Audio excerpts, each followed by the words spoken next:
नमस्कार। आप सुन रहे हैं डोंगरी से दुबई तक का भाग 6। इब्राहिम 26 जुलाई को मारा गया था और ये सितंबर का दूसरा सप्ताह चल रहा था। गवलई ग्रोह को सज़ा नहीं दी गई थी। राजन ने इस पर ध्यान क्यों नहीं दिया? दाऊद ने तुरंत शकील से राजन को फ़ोन मिलाने के लिए कहा। शकील ने फ़ोन लगाकर कॉर्डलेस दाऊद को थमा दिया। दाऊद ने बिना कोई भूमिका बांधे सीधे अपना सवाल दागा। फ़र्क सिर्फ इतना था कि उसे दो टूक शब्दों में रखा गया था। इब्राहिम की मौत के लिए ज़िम्मेदार लोग अब तक तुम्हारे हाथ नहीं लगे हैं? राजन जिस्मानी आनंद के दौर में था और इस किस्म की संजीदा बातचीत के लिए तैयार नहीं था। दाऊद के तीखे अंदाज से उसे शुरू में झटका सा लगा। उसने अपने बॉस को इस तरह एकदम से बात करते कभी नहीं सुना था। उसने कहा, हाँ भाई, मेरे लड़के उनके पीछे लगे हुए हैं। हाँ, इस हमले के लिए ज़िम्मेदार गवली के आदमियों को जे हॉस्पिटल में दाखिल कराया गया है और वो सख्त पहरे में है। हम अस्पताल से उनके डिस्चार्ज होने का इंतज़ार कर रहे हैं। मैं ताज़ा स्थिति का पता लगाऊंगा और आपको वापस फ़ोन करूंगा। फ़ोन रखते हुए राजन दाऊद के अंदाज और लहजे के बारे में हैरानी के साथ सोचते हुए कुछ कुछ नर्वस महसूस कर रहा था। राजन के लड़के उनके पीछे लगे हुए हैं। उनमें से 2 जे हॉस्पिटल में भर्ती हैं, सख्त पहरे में है। दाऊद कमरे में मौजूद लोगों से ज़्यादा खुद से बात कर रहा था। भाई, मुझे एक मौका दीजिए और मैं आपके सामने साबित कर दूंगा कि राजन की वाकई कोई दिलचस्पी नहीं है। वो आपके सामने बहानेबाजी कर रहा है। मैं उन लड़कों को जे हॉस्पिटल में ही मरवाऊंगा और आप देखेंगे इस सख्त पहरे को मैं कैसे भेदता हूँ। राजन को बेदखल करने की संभावना से उछलते हुए सौत्या ने कहा। दाऊद अपनी विधवा बहन हसीना की तकलीफ़ को कम तो करना ही चाहता था। उसे लगा कि सुरक्षा इंतज़ामों के बावजूद जे हॉस्पिटल पर एक दुस्साहसिक हमला इस मकसद को पूरा कर सकता है और इसी के साथ इससे गिरोहबाजों के नेता के रूप में सौत्या की काबिलियत की कड़ी परीक्षा भी हो जाएगी। सौत्या को देर तक घूरने के बाद उसने सर हिलाकर उसे रजामंदी दे दी। सौत्या ने झुककर दाऊद के पैर छुए बोला, भाई, आपका आशीर्वाद चाहिए। सौत्या और शकील के लिए ये बहुत बड़ी चुनौती थी। यह उनके जीवन का करो या मरो का क्षण था। अगर वो नाकामयाब हुए तो दाऊद का दायां हाथ बनने के उनके सपने चूर चूर हो जाने वाले थे। लेकिन अगर वो इसे किसी तरह से कर गुजरते हैं तो वो राजन को शाही तरीके से और हमेशा के लिए अलविदा कह सकेंगे। सौत्या ने इस अभियान की सीधी अगुवाई करते हुए उसमें शामिल होने का फैसला किया हुआ था। ब्रजेश सिंह जैसे आला दर्जे के लोगों के अलावा बम्बई के जो 2 सबसे ज़्यादा खतरनाक निशानेबाज थे, उन्हें इस हत्या के लिए किराए पर लिया गया। बच्ची पांडे और Subhash Singh Thakur 9mm star pistol, carbine और .32 रिवॉल्वर जैसे हर किस्म के हथियार निशानेबाजों को दे दिए गए। गिरोहबाजों की गोलीबारी में कलाशनिकोव AK-47 राइफल का पहली बार इस्तेमाल किया गया। हमले की योजना बड़े पैमाने पर बनाई गई थी, जिसमें किसी चूक की गुंजाइश नहीं छोड़ी गई। राजन को पूरी तरह से अंधेरे में रखा गया था। जमशेदजी जीजीभाई हॉस्पिटल, जिसे जे हॉस्पिटल के नाम से जाना जाता है, शहर का सबसे बड़ा सरकारी अस्पताल है। लगभग 20 एकड़ के इलाके में फैले हुए इस हॉस्पिटल में 45 से ज़्यादा वार्ड और 1500 बिस्तर हैं। हॉस्पिटल में हर साल 5 लाख से ज़्यादा मरीजों का इलाज होता था। हॉस्पिटल का शांत वातावरण न सिर्फ वहां आने वाले मरीजों और वहां काम करने वाले स्टूडेंट्स को राहत देने वाला था, बल्कि आत्मीय जगह की तलाश करते उन प्रेमियों को भी पनाह देता था जो अपने गोपनीय मिलन स्थल के तौर पर उसकी घनी हरी झाड़ियों के ओट का इस्तेमाल किया करते थे। हॉस्पिटल इतने बड़े इलाके में फैला हुआ था और उसके विभिन्न वार्डों में आने जाने वालों का ऐसा अटूट तांता लगा रहता था कि आने जाने वाले हर व्यक्ति पर नज़र रख पाना नामुमकिन था। सौत्या और शकील ने कुछ ही दिनों के भीतर अपनी योजना तैयार कर ली और अब वो हमले के लिए तैयार थे। सारी तैयारियां कुछ ऐसी हड़बड़ी में की गई थी कि इस हमले के सबसे महत्वपूर्ण हिस्से, संभावित घटनास्थल की जांच पड़ताल का काम छूट ही गया था और वो ऐन मौके पर हमले के कुछ ही घंटों पहले किया गया था। 12 सितंबर 1992 को रात 1:30 बजे के आसपास नौजवान लड़के लड़की का एक जोड़ा घटनास्थल की जांच पड़ताल के लिए हॉस्पिटल के परिसर में दाखिल हुआ। चूँकि ये ऐसा वक्त था जब अगर मर्दों को भेजा जाता तो वो शक के घेरे में आ सकते थे। इस जोड़े को इसलिए भेजा गया था कि वो उनके मुकाबले में अधिक मासूम दिखाई देंगे। इन लोगों को निर्देश दिए गए थे कि वो हॉस्पिटल का चक्कर लगाकर वहाँ के सुरक्षा इंतज़ामों का, वार्ड की स्थिति का और बाहर निकलने के रास्तों का पता लगा कर आएँ। इन लोगों ने पूरा 1 घंटा लिया और रात 2:30 बजे आकर खबर दी कि उनका शिकार जनरल एडमिनिस्ट्रेटिव बिल्डिंग के वार्ड नंबर 18 में है और एक अफसर और 4 कांस्टेबल उसके पहरे पर हैं। जिस जानकारी से वो चूक गए थे वो ये थी कि इस वार्ड में सिर्फ शैलेश हरदंकर ही था। विपिन शेरे को पिछली ही सुबह वार्ड नंबर 6 की पहली मंजिल पर भेज दिया गया था। रात 3:40 बजे हत्यारों के दल ने पूरी ताकत के साथ हमला बोल दिया। सुभाष सिंह ठाकुर, सुनील सावंत, श्रीकांत राय, बच्ची पांडे, श्याम गरिकापट्टी और विजय प्रधान हमले में शामिल थे। कांस्टेबल ऊँग रहे थे और इंस्पेक्टर के.जी. ठाकुर अपने लिए काउच बिछाने का इरादा कर ही रहा था कि तभी हत्यारे धड़धड़ाते हुए वार्ड में घुसे और अंधाधुंध गोलियां चलाने लगे। गोलियों से छिदा हुआ हल्दंकर का निर्जीव जिस्म बिस्तर पर पड़ा हुआ था और हत्यारे शेरे को ढूंढ रहे थे। सब इंस्पेक्टर कृष्णा अवतार ठाकुर अपने काउच से कूदकर उसके पीछे छुप गया और उसने किसी तरह अपना सर्विस रिवॉल्वर निकाला और उन पर गोली चलाई। उधर ऊँगते हुए कांस्टेबलों ने भी मौके को पहचानकर कार्रवाई शुरू कर दी। Head constable P G. जावसेन और के.बी. भानावत ने अपने .303 राइफल संभाले और गोलियां चलानी शुरू कर दी। इस दो तरफा गोलीबारी ने हमलावरों को हैरत में डाल दिया। उन्होंने पुलिस की तरफ से किसी प्रतिरोध की उम्मीद नहीं की थी। आमतौर पर अंडरवर्ल्ड पुलिस को निशाना नहीं बनाता क्योंकि इससे पुलिस बल में दुश्मनी का भाव पैदा हो सकता है और वो बदले की भावना से पूरे गिरोह के सफाए पर उतर सकती है। गोलियों की बौछार ने नर्वस पड़ चुके श्रीकांत राय और विजय प्रधान को धर दबोचा और दोनों को घायल कर दिया। सौत्या ने इशारा किया कि उन सबको निकल लेना चाहिए, लेकिन उसने तय किया कि इससे पहले इस तरह गोलियां चलानी होंगी कि पुलिस दल डर के मारे और गोलियां ना चला पाए। उसने अपनी AK-47 की नाल कांस्टेबल लोग की तरफ घुमाते हुए दनादन गोलियां चला दी।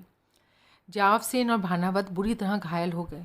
एक और गोली उछलकर कांस्टेबल नागरे के पैर में घुस गई। सुभाष सिंह और इंस्पेक्टर ठाकुर जवाबी गोलीबारी जारी रखे हुए थे कि तभी सौत्या ने सुभाष और श्याम को पुकारकर उनसे भागने का इशारा किया।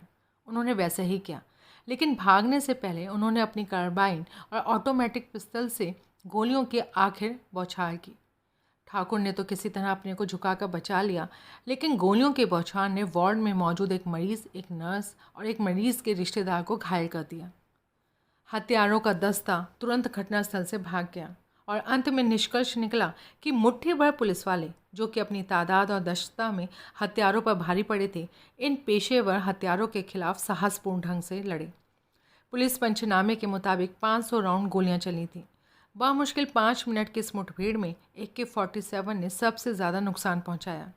कई पुलिस वालों की जानें गईं, जबकि निशानेबाजों को मामूली सी चोटें आईं। हिमाकत से भरे इस हमले से अस्पताल में मौजूद लोगों को ही नहीं, पूरे इलाके को भी गंभीर झटका लगा। बम्बई के लोग लगातार गोलियां चलने की उन आवाज़ों को कभी नहीं भूलते, ऐसी आवाज़ें जो उन्होंने अब तक सिर्फ फिल्मों में ही सुनी थी। इस वारदात से दाऊद के राजनीतिक संपर्कों पर भी रोशनी पड़ी थी। भिवंडी निजामपुर म्यूनिसिपल काउंसिल के मेयर जयवंत सूर्यराव को इस अभियान में घसीटा गया था। उनकी सरकारी लाल बत्ती वाली कार का इस्तेमाल सौत्या ने फरार होने के लिए किया था। इसके अलावा उल्लासनगर के MLA पप्पू कलानी और केंद्रीय मंत्री कल्पनाथ राय के भतीजे वीरेंद्र राय ने हत्यारों के इस दल को साजो सामान मुहैया कराया था।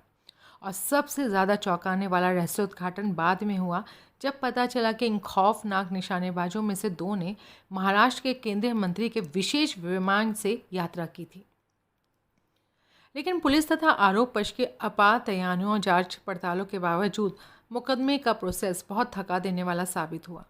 मामले को मुकदमे तक पहुंचने में 8 साल लग गए। विडंबना ये थी कि असल फरियादी और मुख्य गवाह सब इंस्पेक्टर ठाकुर, जिसकी बहादुरी ने उस दिन पुलिस बल को गर्व से भर दिया था, मुकदमे के दौरान के वास्तविक घटनाक्रम के किसी किस्से की पुष्टि नहीं कर सका। स्पेशल पब्लिक प्रोसिक्यूटर रोनी सेलियन, जिन्होंने 41 लोगों को आरोपी बनाया था, मुकदमे में सिर्फ 9 ही लोगों को ला सके। सांप्रदायिक झटके। वो सितंबर की एक खुशनुमा शाम थी। दाऊद इब्राहिम के भाई अनीस के बंगले पर चल रही पार्टी अपने शबाब पर थी। मौका जे हॉस्पिटल गोलीकांड की कामयाबी का जश्न। इस दुस्साहसिक गोलीकांड ने शहर में हलचल मचा दी थी। वारदात की खबर न सिर्फ बम्बई के बल्कि देश के राष्ट्रीय स्तर के अखबारों के मुख्य पृष्ठ पर थी। माफिया की घुसपैठ अब सार्वजनिक संस्थाओं तक, यहाँ तक कि चिकित्सा केंद्रों तक फैल गई थी। ये खौफनाक बात थी। लोग चिंतित थे कि बम्बई, जो कि व्यवसाय की दृष्टि से देश की रीढ़ की हड्डी है, कहीं बिहार की तरह हिंदुस्तान के एक और बदअमन सूबे में न बदल जाए। तर्क यही था कि अगर अपराधी जे हॉस्पिटल जैसे सरकारी हॉस्पिटल में इस तरह खुलेआम घूम सकते हैं, तो सत्ता के गलियारों में जाकर हमला करने में उन्हें देर नहीं लगेगी। बस स्टॉप से लेकर रेलगाड़ियों तक, रेस्तराओं से लेकर पार्टियों तक, हर कहीं लोगों में इस गोलीकांड की चर्चा थी। सरकार और नौकरशाही ने हॉस्पिटल के विशाल अहाते में अपने खास अंदाज में आनन फानन में एक पुलिस चौकी स्थापित कर दी थी। इसकी कोई खास अहमियत नहीं थी, क्योंकि हॉस्पिटल में आने जाने वालों के लिए कई गेट थे, जहां पर सिविलियन सुरक्षाकर्मी तैनात थे। बाद में इस पुलिस चौकी की जगह एक पुलिस थाने ने ले ली थी, जिसे जे मार्ग पुलिस थाना कहा जाता है। जे हॉस्पिटल गोलीकांड दाऊद इब्राहिम के लिए एक निर्णायक घड़ी थी। इससे पहले वो शहर पर इतने बड़े असर के साथ अपनी दावेदारी कभी नहीं जता पाया था। शहर से इतनी दूर रहते हुए भी दाऊद ने अपनी ख्याति कायम की थी, और वो भी एक धमाके के साथ, क्योंकि ये एक गैंग द्वारा दूसरे गैंग से बदला लेना या पूरी कीमत वसूल कर लेना भर नहीं था। ये व्यवस्था मात्र पर दिन दहाड़े किया गया दुस्साहसिक हमला भी था। पुलिस के मारे जाने या घायल होने की घटनाएं बम्बई के माफिया इतिहास में देखी सुनी नहीं गई थी, और लगने लगा था कि जैसे बम्बई एक और सिसिली में बदलता जा रहा है। जश्न मनाती पार्टी में दाऊद उन दोस्तों और शुभचिंतकों के पास जाकर हाथ मिला रहा था, जिनका ख्याल था कि वो दाऊद को इस बात के लिए बधाइयाँ दे रहे थे कि उसने आखिर अपने बहनों के हत्यारे को नहीं छोड़ा। दाऊद हालांकि एक साथ कई चीज़ों का जश्न मना रहा था। वो जानता था कि उसने न सिर्फ अरुण गवली के गिरोह के साथ हिसाब चुकता कर लिया है, बल्कि एक बार फिर से लगाम उसके हाथों में आ चुकी है। सौत्या ने अच्छा काम किया, दाऊद ने जोर से कहा। बातचीत घूम फिर कर जे हॉस्पिटल गोलीकांड पर केंद्रित हो चुकी थी। जब से वो इस रक्त रंजित फतह से लौटे थे, दाऊद खुलेआम सौत्या की तारीफों के पुल बांधे जा रहा था, जिसने जे हॉस्पिटल गोलीकांड की निजी तौर पर अगुवाई की थी। सुभाष सिंह ठाकुर, मनीष लाला और छोटा शकील ने भी अहम भूमिका निभाई थी। उन्हें भी उतनी ही वाहवाही मिल रही थी। एक आदमी भर था जो इस सारे शोर शराबे के बीच खामोश बैठा हुआ था। अब तक हर किसी को पता चल चुका था कि ये गोलीकांड छोटा राजन का किया कर्तव्य नहीं था। पहले दाऊद राजन के काम पर अपनी मोहर लगाते हुए उसके श्रेय का दावा किया करता था।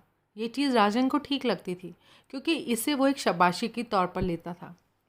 लेकिन आज राजन ने जानबूझकर अपने पैर खींच लिए थे और अकेला बैठा पी रहा था। वो अपमानित महसूस कर रहा था, क्योंकि इस बड़ी जीत में उसकी जगह कहीं नहीं थी। जब उसने दाऊद को जे टीम पर न्यौछावर होते हुए देखा, तो वो पस्ती के एहसास से भर उठा। उसे लग रहा था कि वो सच्चे अर्थ में कामयाब अभियान नहीं था। उसमें इतनी बड़ी तादाद में गोली बारूद और इंसानी ताकत का इस्तेमाल किया गया था, जबकि अंत में गिरोहबाज शैलेश हल्दनकर को ही मारा जा सका था। विपिन शेरे का तो कुछ भी नहीं बिगाड़ा जा सका था। राजन को ये बात विडंबनापूर्ण लग रही थी कि उसका बॉस इन बेवकूफ़ों की बहादुरी की तारीफ कर रहा था, जिन्होंने उसके हिसाब से पूरे अभियान को बिगाड़ कर रख दिया था। राजन मन ही मन कुड़ता हुआ पीता रहा, जब तक कि आखिर में उससे और बर्दाश्त नहीं हुआ और वो पार्टी से उठकर चला गया। लेकिन उसने इस पर ज़्यादा ध्यान न देने का फैसला किया। उसने इस ख्याल से खुद को तसल्ली दी कि उसका बॉस अब तक हर समय उसके प्रति कृपालु और दरिया दिल रहा है, उसकी मेहनत की तारीफ करता रहा है, और अपने कारोबार तथा गिरोह के अभियानों के मामले में उसने उसे खुला अख्तियार दे रखा है। दाऊद ने उसे कभी सबके सामने बेइज्जत नहीं किया था, डांटा डपटा नहीं था। इस बीच जे हॉस्पिटल जश्न की पार्टी जारी थी। गोलीकांड तो एक बहाना भर था। हर कोई दाऊद के सफलता के रथ पर सवार होने को मरा जा रहा था। उसका कद रोज़ रोज़ बढ़ता जा रहा था। हर दूसरे दिन कोई दोस्त या शुभ चिंतक पार्टी आयोजित करता था, क्योंकि कई सारे उद्योगपतियों को दाऊद इब्राहिम को अपना सहयोगी बनाने की अहमियत समझ में आने लगी थी। लोग जल्द ही सितंबर की घटनाएं भूल गए। समय बीतता गया और दिसंबर का महीना करीब आ गया, जो एक और जश्न का मौका था।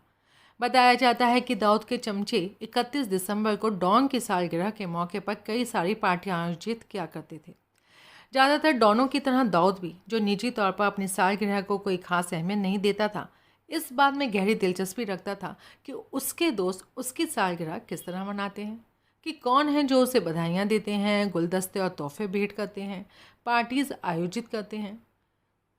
वो बेशक कभी कोई पार्टी आयोजित नहीं करता था, एक डॉन की हैसियत से उसे इस तरह के जश्नों में संकोच होता था, लेकिन माफिया की दुनिया में बिग डी के सम्मान में आयोजित पार्टियों पर ध्यान दिया जाता था। प्रतिद्वंदी ग्रोह भी इन पार्टीज़ पर नज़र रखते हैं और देखते हैं कि उनमें कौन कौन से लोग शरीक हुए हैं और कौन नहीं, पर दाऊद इन पार्टीज़ में अक्सर नहीं जाता। लेकिन भले ही दाऊद की सालगिरह मनाने की बड़ी बड़ी योजनाएं बन रही थीं, उसी समय एक राजनीतिक घटनाक्रम जो कुछ समय से अंदर ही अंदर शक्ल ले रहा था, एक ऐसी वारदात के रूप में परवान चढ़ा जिसे हिंदुस्तान की तारीख अपने सबसे स्याह दिन के रूप में याद करेगी। वो दिन जब हिंदुस्तान ने एक समावेशी बहुलतावादी मुल्क होने की अपनी पहचान खो दी। 6 दिसंबर 1992 को हिंदू उग्रवादियों के एक हुजूम ने अयोध्या में एक मस्जिद को गिरा दिया और इस तरह मुल्क की सांप्रदायिक बनावट को तार तार कर दिया। 6 दिसंबर को दक्षिणपंथी राजनीतिक दलों के 70,000 लोगों के हुजूम ने 1853 से विवादों में घिरे रहे बाबरी मस्जिद के ढांचे को घेर लिया। इन हिंदुओं का यकीन था कि ये दरअसल भगवान राम का जन्मस्थल है और वहाँ पर एक मंदिर हुआ करता था, जिसे बाद में मुग़ल बादशाह बाबर के सेनापति मीर बकी ने तोड़ दिया था और उसी जगह पर एक मस्जिद बनाई गई थी। उसे बाबरी मस्जिद का नाम दिया गया था। 1983 के बाद संघ परिवार, राष्ट्रीय सेवा संघ और विश्व हिंदू परिषद को लगा कि अयोध्या एक राजनीतिक सोने की खदान है। अक्टूबर 1992 तक लाल कृष्ण आडवाणी की रथ यात्रा, जो कि विवादित स्थल पर राम मंदिर निर्माण के लिए समर्थन जुटाने के लिए आयोजित की गई थी, काफ़ी उग्र माहौल तैयार कर चुकी थी। जब ये बात साफ हो गई कि बाबरी मस्जिद का गिराया जाना उनकी योजना में शामिल है, तो आडवाणी की रथ यात्रा 23 अक्टूबर 1992 के बीच में ही बिहार के समस्तीपुर में रोक दी गई। अगले दिन संघ परिवार ने भारत बंद का ऐलान कर दिया। 2 महीने बाद 6 दिसंबर 1992 को आडवाणी अंत में अपने लक्ष्य पर जा पहुँचे। कार सेवकों ने उस ढांचे को गिरा दिया और पूरी दुनिया ने वारदात का जीता जागता तमाशा टेलीविज़न पर देखा।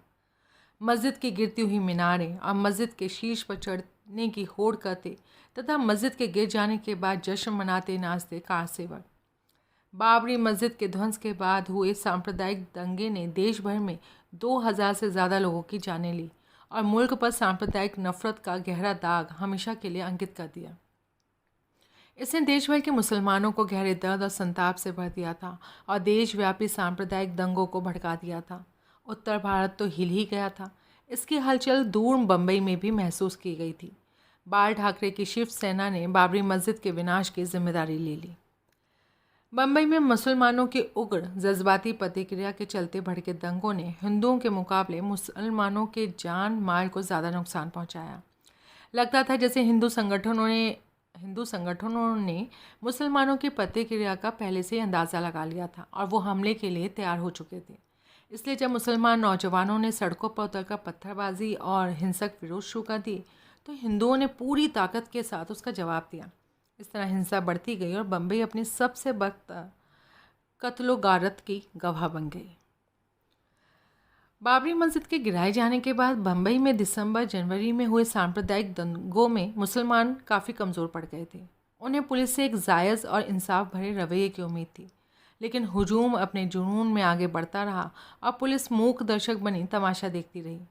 बाद में श्री कृष्ण आयोग ने बम्बई दंगों के दौरान पुलिस के नाजायज़ और पक्षपाती रवैये का खुलासा किया था। दंगों से निपटने में बरते गए पुलिस के पक्षपात और सरकार की लापरवाही को देखकर हिंदुस्तान के बहुलतावाद और धर्मनिरपेक्षता पर से आशावान मुसलमानों तक का भरोसा टूट गया। बांद्रा जैसे शाही इलाकों तक में मुसलमानों के घरों पर हमला करने के लिए निशान लगा दिए गए थे। आमतौर पर लोग असुरक्षा और डर के एहसास से भरे हुए थे। मुसलमान नौजवानों को लग रहा था कि न सिर्फ व्यवस्था द्वारा उनका दमन किया जा रहा है, बल्कि उन्हें व्यापक तौर पर अलग थलग कर दिया गया है। इस एहसास ने उनमें दुश्मनी की भावना पैदा कर दी और उनका एक वर्ग बदले की फिराक में रहने लगा। ये माहौल पाकिस्तान के ISI की दखलंदाजी के लिए काफ़ी मुवाफिक था, जो ऐसे मौक़ों के इंतज़ार में ही रहती है। उन्होंने इसे हिंदुस्तान में आतंकवाद के बीज बोने के एक माकूल अवसर के रूप में देखा। ISI के जनरलों ने अपने तमाम हाकिमों को काम पर लगा दिया और उन्हें हिंदुस्तान पर ज़बरदस्त हमला करने के निर्देश दिए गए। समझाइश एकदम साफ थी। यहाँ कश्मीर अभियान की तरह चुभाओ और खून रिसने दो की नीति नहीं अपनाई जाने दी। इधर इस बार इस मुल्क के जहन में गहरा चीरा लगाना होगा। काबिल और करिश्माई नेताओं का अभाव मुस्लिम नौजवानों को हमेशा गलत लोगों को अपना आदर्श बनाने की तरफ धकेलता रहा है। वो किसी ऐसे शख्स की तलाश में रहते हैं जो व्यवस्था की नाफरमानी कर सके। पहले वो हाजी मस्तान को अपना मसीहा मानते थे, जिसकी जगह बाद में दाऊद इब्राहिम ने ले ली। दक्षिण बम्बई के मुसलमान दाऊद को उसके ज़बरदस्त तोपखाने के साथ चाहते थे, ताकि उस शिव सेना के साथ हिसाब चुकता किया जा सके जिसने तबाही मचाई हुई थी। इस बीच आईएसआई ने दाऊद इब्राहिम, अनीस इब्राहिम, मोहम्मद दोसा, टाइगर मेमन और ताहिर मर्चेंट समेत दुबई और यूरोप में बसे कई दूसरे मुसलमान सरगनाओं को आमंत्रित किया। वो अपने तहरीक इंतकाम अभियान के तहत हिंदुस्तान के उन सारे माफिया सरगनाओं को एक मंच पर लाने में कामयाब रहे जो यूं एक दूसरे से दुश्मनी रखते थे। दरअसल आईएसआई का ये पहला अभियान था जिसमें दूर दराज के लोगों से भी मदद ली गई थी। फ़िलिस्तीनी मुक्ति संगठन, अफ़गान मुजाहिदीन तथा दुबई में बसे कई सारे धनदाताओं को जिम्मेदारी दी गई थी। Dubai, Abu Dhabi, London, Karachi और कई दूसरे शहर में षड्यंत्रकारी बैठकें तथा मंत्रणा शिविर आयोजित किए गए। आईएसआई तत्काल हमला चाहती थी ताकि उसे बाबरी मस्जिद के ध्वंस से जोड़कर देखा जाए। वे बम्बई के मुस्लिम नौजवानों का भी इस्तेमाल करना चाहती थी, जिससे कि अभियान के तार पाकिस्तान से जुड़े दिखाई ना दें। अभियान की रहनुमाई के लिए टाइगर मेमन और मोहम्मद दोसा को चुना गया। टाइगर मेनन एक तस्कर था जो बम्बई में पैदा हुआ था और वहीं उसका पालन पोषण हुआ था। उसे बम्बई के मुस्लिम नौजवानों को भर्ती करने, उन्हें पाकिस्तान लाने तथा विस्फोटकों और उन्नत हथियारों को बरतने का ट्रेनिंग देने की जिम्मेदारी सौंपी गई। मेमन जानता था कि वो दाऊद इब्राहिम के आशीर्वाद के बिना इस अभियान को अंजाम देने में कामयाब नहीं हो सकता था। शुरुआती बैठक में दाऊद ने किसी तरह का वादा नहीं किया था। नतीजन हड़बड़ी में कुछ और बैठकें बुलाई गईं। छोटा राजन, जिसके साथ यूं भी बेरुखी बढ़ती जा रही थी, उन बैठकों को लेकर हैरान था जो ज्ञात और अज्ञात शहरों में हो रही थी और जिनमें दाऊद शरीक हो रहा था। राजन ने गौर किया कि दाऊद इन बैठकों में घंटों कमरे में बंद रहता है। इसके अलावा कॉन्फ्रेंस रूम में होने वाली इन बैठकों में शकील हमेशा साथ होता था, जबकि राजन को उनमें शामिल होने के लिए कभी नहीं बुलाया जाता था। आखिरकार अभियान के लिए साधन मुहैया कराने की टाइगर मेमन की गुजारिश पर दाऊद ने अपनी रजामंदी दे दी। बाबरी मस्जिद के ध्वंस के 1 महीने बाद 30 हिंदुस्तानी नौजवानों को हवाई जहाज़ से पाकिस्तान ले जाया गया और उन्हें उन्नत किस्म की गोलाबारी तथा आरडीएक्स बम तैयार करने के हुनर सिखाते हुए युद्ध की ट्रेनिंग दी गई। उन्हें दुबई लाकर गोपनीयता की शपथ दिलाई गई। इस दौरान उनके दिमागों में जिहाद का जज्बा ठूस ठूस कर भरा गया। उन्हें गुजरात दंगों में मुस्लिम औरतों के साथ किए गए सामूहिक बलात्कार के वीडियो दिखाए गए। इन नौजवानों ने बम्बई पर ज़बरदस्त हमला का बदला लेने का वादा किया। मेमन ने इस बीच तस्करी के मार्फत 8 टन आरडीएक्स और हज़ारों की तादाद में कलाशनिकोव राइफलों का इंतज़ाम कर लिया था। ये सारा माल फरवरी 1993 में महाराष्ट्र के रायगढ़ तट से बम्बई लाया गया और इस तरह मंच तैयार था। 12 मार्च 1993 को 10 बम धमाकों के सिलसिले ने बम्बई के अंदरूनी बेचैनी से भरी शांति को तहस नहस कर दिया। रक्तपात, गोलीबारी और सांप्रदायिक विभाजन से पहले ही टूटा हुआ शहर पिछले 2 महीनों के सुकून के साथ अपने सामान्य हालत में लौट ही रहा था। दोपहर 1:28 पर बॉम्बे स्टॉक एक्सचेंज बिल्डिंग से शुरू हुए इन धमाकों ने एयर इंडिया टावर, मस्जिद बंदर की अनाज मंडी, दादर के प्लाजा सिनेमा तथा सेना भवन, बली पासपोर्ट ऑफिस और बांद्रा तथा सांता क्रूज 5 स्टार होटल्स तक विनाश लीला मचाई।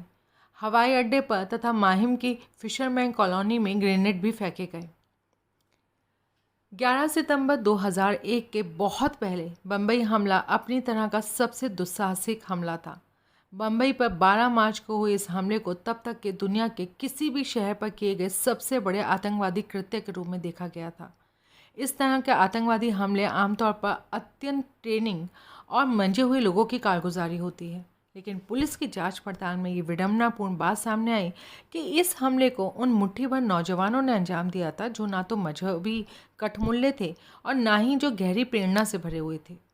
पूरा अभियान, जिसमें 257 लोग मरे थे और 700 लोग घायल हुए थे, अविवेकी तरीके से और हड़बड़ी में रखे गए बमों का नतीजा था, जो किसी मजहबी जज्बे के बजाय टाइगर मेमन के खौफ के चलते रखे गए थे।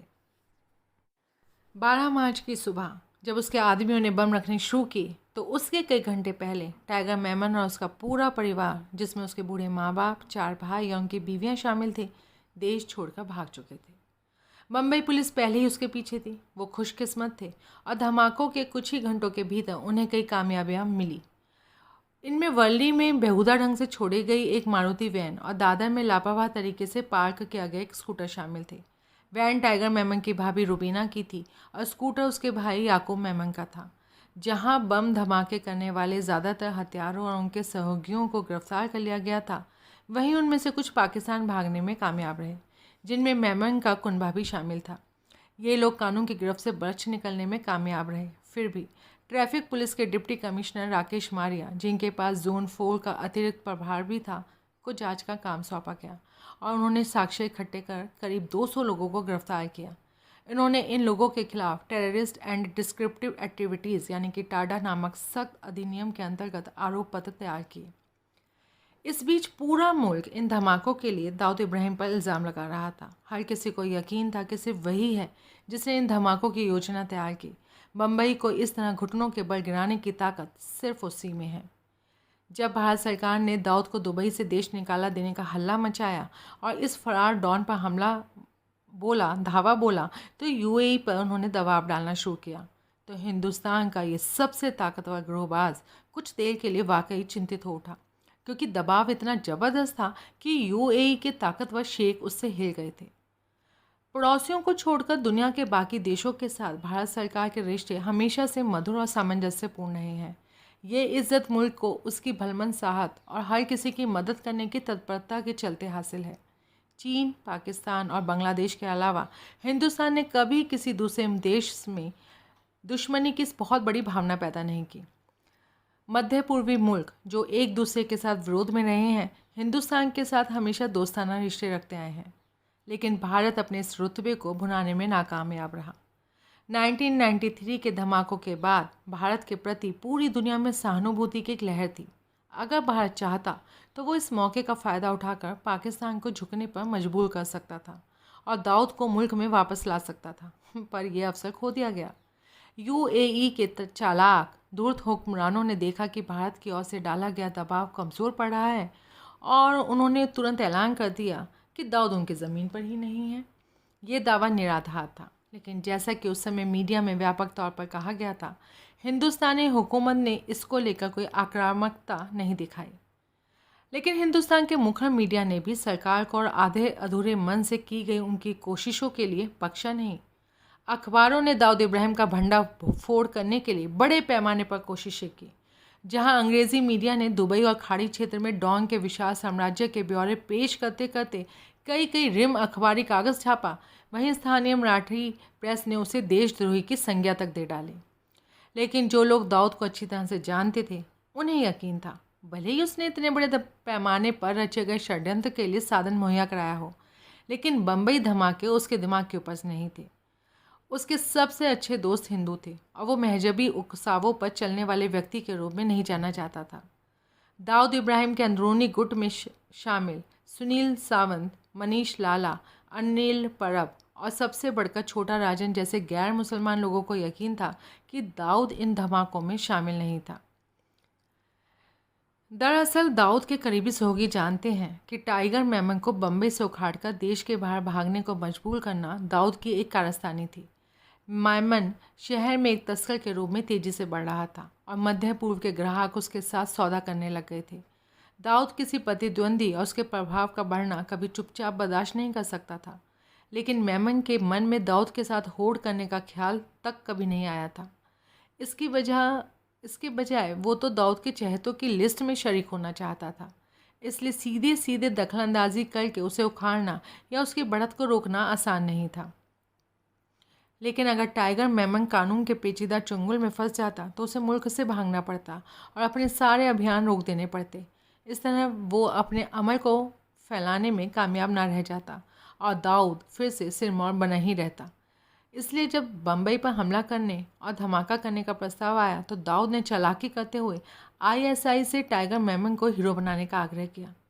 मेमन ने चारा निगला और शहर से बाहर हो गया और दाऊद एक बूंद खून बहाए बगैर अपने प्रतिद्वंदी को हराने में कामयाब हुआ। यही वजह है भारत की एजेंसियां दाऊद को इस पूरे अभियान का दोषी नहीं ठहरा पाईं और उन्हें मुख्य आरोपी और मुख्य गुनहगार के रूप में टाइगर मेमन का नाम दर्ज कराना पड़ा। आवाम को हालांकि इस बात पर पूरी तरह से यकीन नहीं था और जब शिवसेना के मुखिया बाल ठाकरे ने तीखा संपादकीय लिखते हुए दाऊद को देशद्रोही करार दिया और अरुण गवली तथा अमर नाइक जैसे हिंदू गिरोह सरगनाओं को आमची मुले या हमारा मराठी बच्चे कहा, तो छोटा राजन दाऊद के बचाव में उठ खड़ा हुआ। राजन भी मराठी था और जानता था कि दाऊद की इन धमाकों में भूमिका किस हद तक थी। उसने अपने दोस्त और बॉस के प्रति अपनी वफादारी साबित करने का फैसला किया। राजन दाऊद के बचाव में अखबारों के ऑफिसेज में फ़ोन करने लगा, फैक्स भेजने लगा। धमाकों में दाऊद के मुब्तला होने के इल्ज़ामों को उसने बेबुनियाद और मजहबी तौर पर उत्प्रेरित बताया। दरअसल राजन ने एक कदम और आगे बढ़कर बाल ठाकरे की ही खबर लेनी शुरू कर दी। उसने अंग्रेज़ी अखबारों को फैक्स भेजने शुरू कर दिए, जिनमें उसने मराठी में लिखा कि बेहतर होगा कि ठाकरे अपने काम से काम रखें और राजनीति पर अपना ध्यान दें और अंडरवर्ल्ड के मामलों पर टीका टिप्पणी करना बंद कर दें। राजन ने ऐलान किया कि दाऊद देशद्रोही नहीं है और उसे ठाकरे के प्रमाण पत्र की भी कोई ज़रूरत नहीं है। आत्मसमर्पण की पेशकश। 12 मार्च 1993 की घटनाओं से मुल्क को, नागरिकों को और सरकार को गहरा सदमा पहुंचा था, लेकिन विचलित होने वालों में सिर्फ ये लोग नहीं थे। दाऊद इब्राहिम भी उस मनहूस दिन की घटनाओं से बुरी तरह हिला हुआ था। हालांकि इस बात का कोई वास्तविक प्रमाण नहीं है जो ये बता सके कि उसकी उस मानसिक हालत की क्या वजह थी। उसके दोस्तों और सहयोगियों का ख्याल है कि जब उसने पाकिस्तान के आईएसआई को महाराष्ट्र के लंबे तट के रास्ते आरडीएक्स की तस्करी के लिए साधनों की मदद मुहैया कराई थी, तब उसने ये अनुमान नहीं लगाया था कि वो हिंदुस्तान की ज़मीन पर इतने बड़े पैमाने का आतंकवादी कृत्य अंजाम देने जा रहे हैं। दाऊद का ख्याल था कि योजना उस तरह के चुभाव और खून रिसने दो किस्म के अभियान की है जो कश्मीर के इलाके में आईएसआई का करीब करीब विजिटिंग कार्ड जैसा बन चुका है, जहां पर आए दिन जान माल के नुकसान की छोटे छोटे स्तर की घटनाएं देखने को मिलती हैं।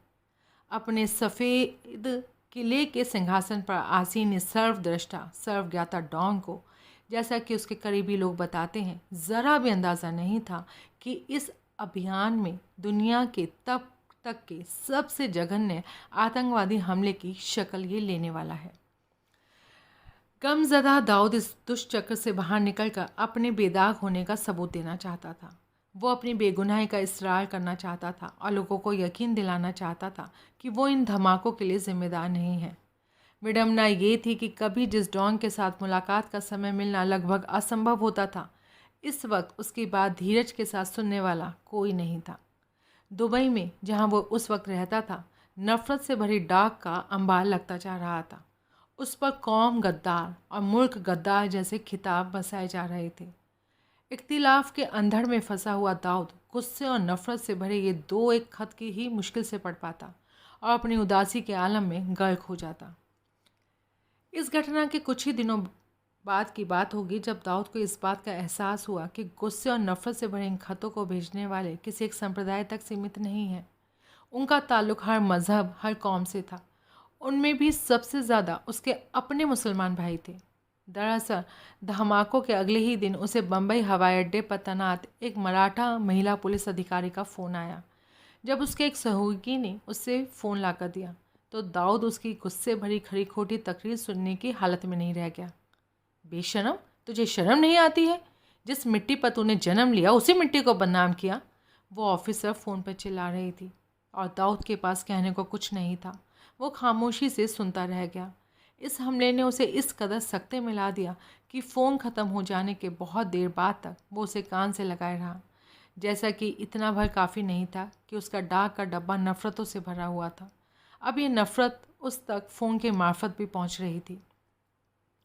मुसलमान भी इस कदर गुस्से में थे, इस बात ने उसे हैरान कर दिया था। आखिरकार ये एक ऐसी दस्तावेजी सच्चाई थी जब 1992 और 93 में बम्बई में हिंदू मुस्लिम हिंसा भड़क उठी थी और तब दाऊद ने सांप्रदायिक उकसावे पर की जा रही कार्रवाई में घसीटे जाने से साफ मना कर दिया था। तभी ये हुआ था कि उसे दुबई के अपने वाइट हाउस विला में तोहफे मिलने शुरू हो गए थे। इनमें से कुछ रहस्यमय नजरानों में टूटी हुई चूड़ियों के डब्बे भी शामिल थे, जिनके साथ एक नोट लगा होता था, ये उस भाई के लिए जो अपनी बहन की हिफाजत न कर सका। उस वक्त हथियार न उठाने के लिए उसका मजाक उड़ाया गया था, झिड़का गया था, और अब इस वारदात में कथित रूप से शामिल होने के लिए वो पूरी दुनिया की नज़रों में एक गद्दार था। ये एक विकट परिस्थिति थी। दाऊद घंटों बैठकर हर विकल्प पर विचार करता रहा। उसने पाया कि ये विकल्प तेजी से कम होते जा रहे हैं। आखिरकार उसने अपनी चाल चलने का फैसला किया और अपने एक सहयोगी से फ़ोन लेकर आने को कहा।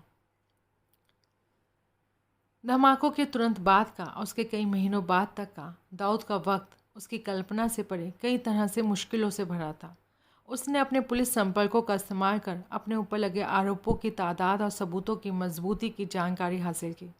उसने पाया कि बम्बई पुलिस अपनी तमाम उठापटक और जांच पड़ताल के बावजूद उसके खिलाफ खतरनाक टाडा अधिनियम के अंतर्गत सिर्फ 2 इकबालिया बयान उगलवा पाई है। बाद में सेंट्रल ब्यूरो ऑफ इन्वेस्टिगेशन को एक और इकबालिया बयान हासिल हुआ था जो दाऊद का नाम इस षड्यंत्र से जोड़ता था। सारे बयान इस तथ्य पर अपना वक्त बर्बाद करते थे कि दाऊद इस षड्यंत्र में शरीक था और उसने इन धमाकों को अंजाम देने के लिए टाइगर मेमन को संसाधन मुहैया कराया है और उसे कराने की सहमति दी थी। लेकिन दाऊद ने पाया कि ये कोई ऐसा सख्त मामला भी नहीं है और वो अदालत में आसानी से अपना बचाव कर सकता है।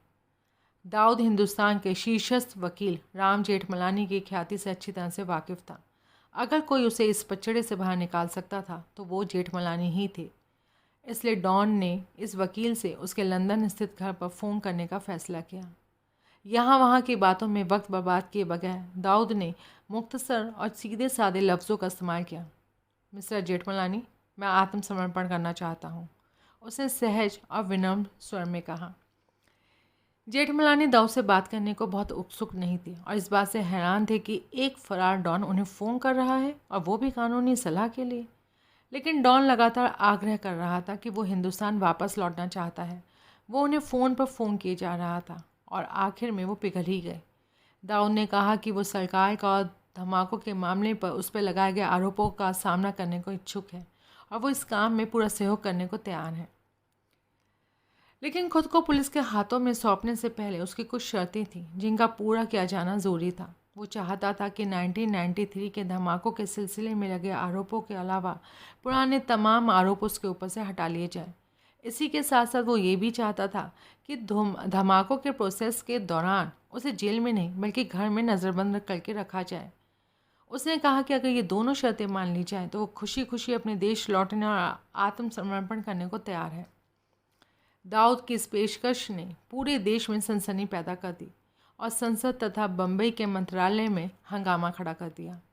खुफिया तंत्र के वरिष्ठ लोगों का एक वर्ग दाऊद की वापसी नहीं चाहता था क्योंकि उन्हें लगता था कि वो अपने वादे से मुकर जाएगा, जबकि संसद के वरिष्ठ नेता चाहते थे कि उसे आने दिया जाए और कानून का सामना करने दिया जाए, क्योंकि दाऊद इब्राहिम से आत्मसमर्पण करा लेना उनकी सरकार की एक ऐतिहासिक उपलब्धि होती। सत्ता पक्ष के सदस्य इस कामयाबी पर अपना सीना ठोक सकते थे, लेकिन महाराष्ट्र के कुछ नेताओं की आशंकाओं ने इस काम में अड़ंगा डाल दिया था। उन्हें इस बात की चिंता थी कि अगर दाऊद लौटा और अदालत द्वारा बरी कर दिया गया तो राज्य और केंद्र में बैठे बहुत से लोगों की गैर कानूनी सौदेबाजियों की कलई खुल जाएगी। ये विडम्बना ही थी कि मुकदमे की प्रक्रिया में दाऊद बहुत सारे राजनेताओं को अपने जल्लाद की शक्ल में बदलता दिख रहा था। अगर उसे वापस ले आया जाता तो दुबई और लंदन में उसके साथ की गई तमाम गैरकानूनी मुलाकातों का भंडाफोड़ हो जाता। इन राजनेताओं को दाऊद द्वारा दी गई इमदाद का एक एक दृष्टांत सामने आ जाता। खासतौर पर इस लॉबी ने उन शर्तों के खिलाफ हथियार उठा लिए जो दाऊद ने अपने आत्मसमर्पण के लिए रखी थी। उन्होंने जेठमलानी से कहा कि भारत एक जनतंत्र है और इसमें एक फरार माफिया सरगना को अपनी शर्तें थोपने की इजाज़त नहीं दी जा सकती। हाँ, उसके आत्मसमर्पण का स्वागत है, उसके साथ अदालत में इंसाफ किया जाएगा, लेकिन सरकार का कहना था उसकी कोई भी शर्त नहीं मानी जाएगी। दाऊद अपने नाम पर लगे इस कलंक को धोने के लिए कितना ही उतावला क्यों ना हो रहा हो, लेकिन वो बच्चा नहीं था। वो जानता था अगर उसकी शर्तें नहीं मानी गई तो भारत सरकार उसकी बुरी तरह खबर लेगी। बाद में उसी बरस मेमन परिवार के आत्मसमर्पण से संबंधित घटनाओं ने उसे सही साबित किया। बिना शर्त समर्पण न करने के अपने फैसले को उसने उस वक्त उचित ही पाया जब उसने याकूब मेमन की दशा देखी, जो धमाकों के कई सारे आरोपियों के खिलाफ टनों सबूत लेकर भारत लौटा था, लेकिन उस पर किसी सड़क छाप ठग की तरह मुकदमा चलाया गया था और मौत की सज़ा सुनाई गई थी। उस आदमी के प्रति कोई दया नहीं दिखाई गई जिसने स्वेच्छा से सूचनाएं मुहैया कराने की तत्परता दिखाई थी और आत्मसमर्पण के लिए राजी हुआ था। इस तरह भारत सरकार ने अंडरवर्ल्ड के एक बहुत बड़े मगरमच्छ को अपने जाल से निकल जाने दिया।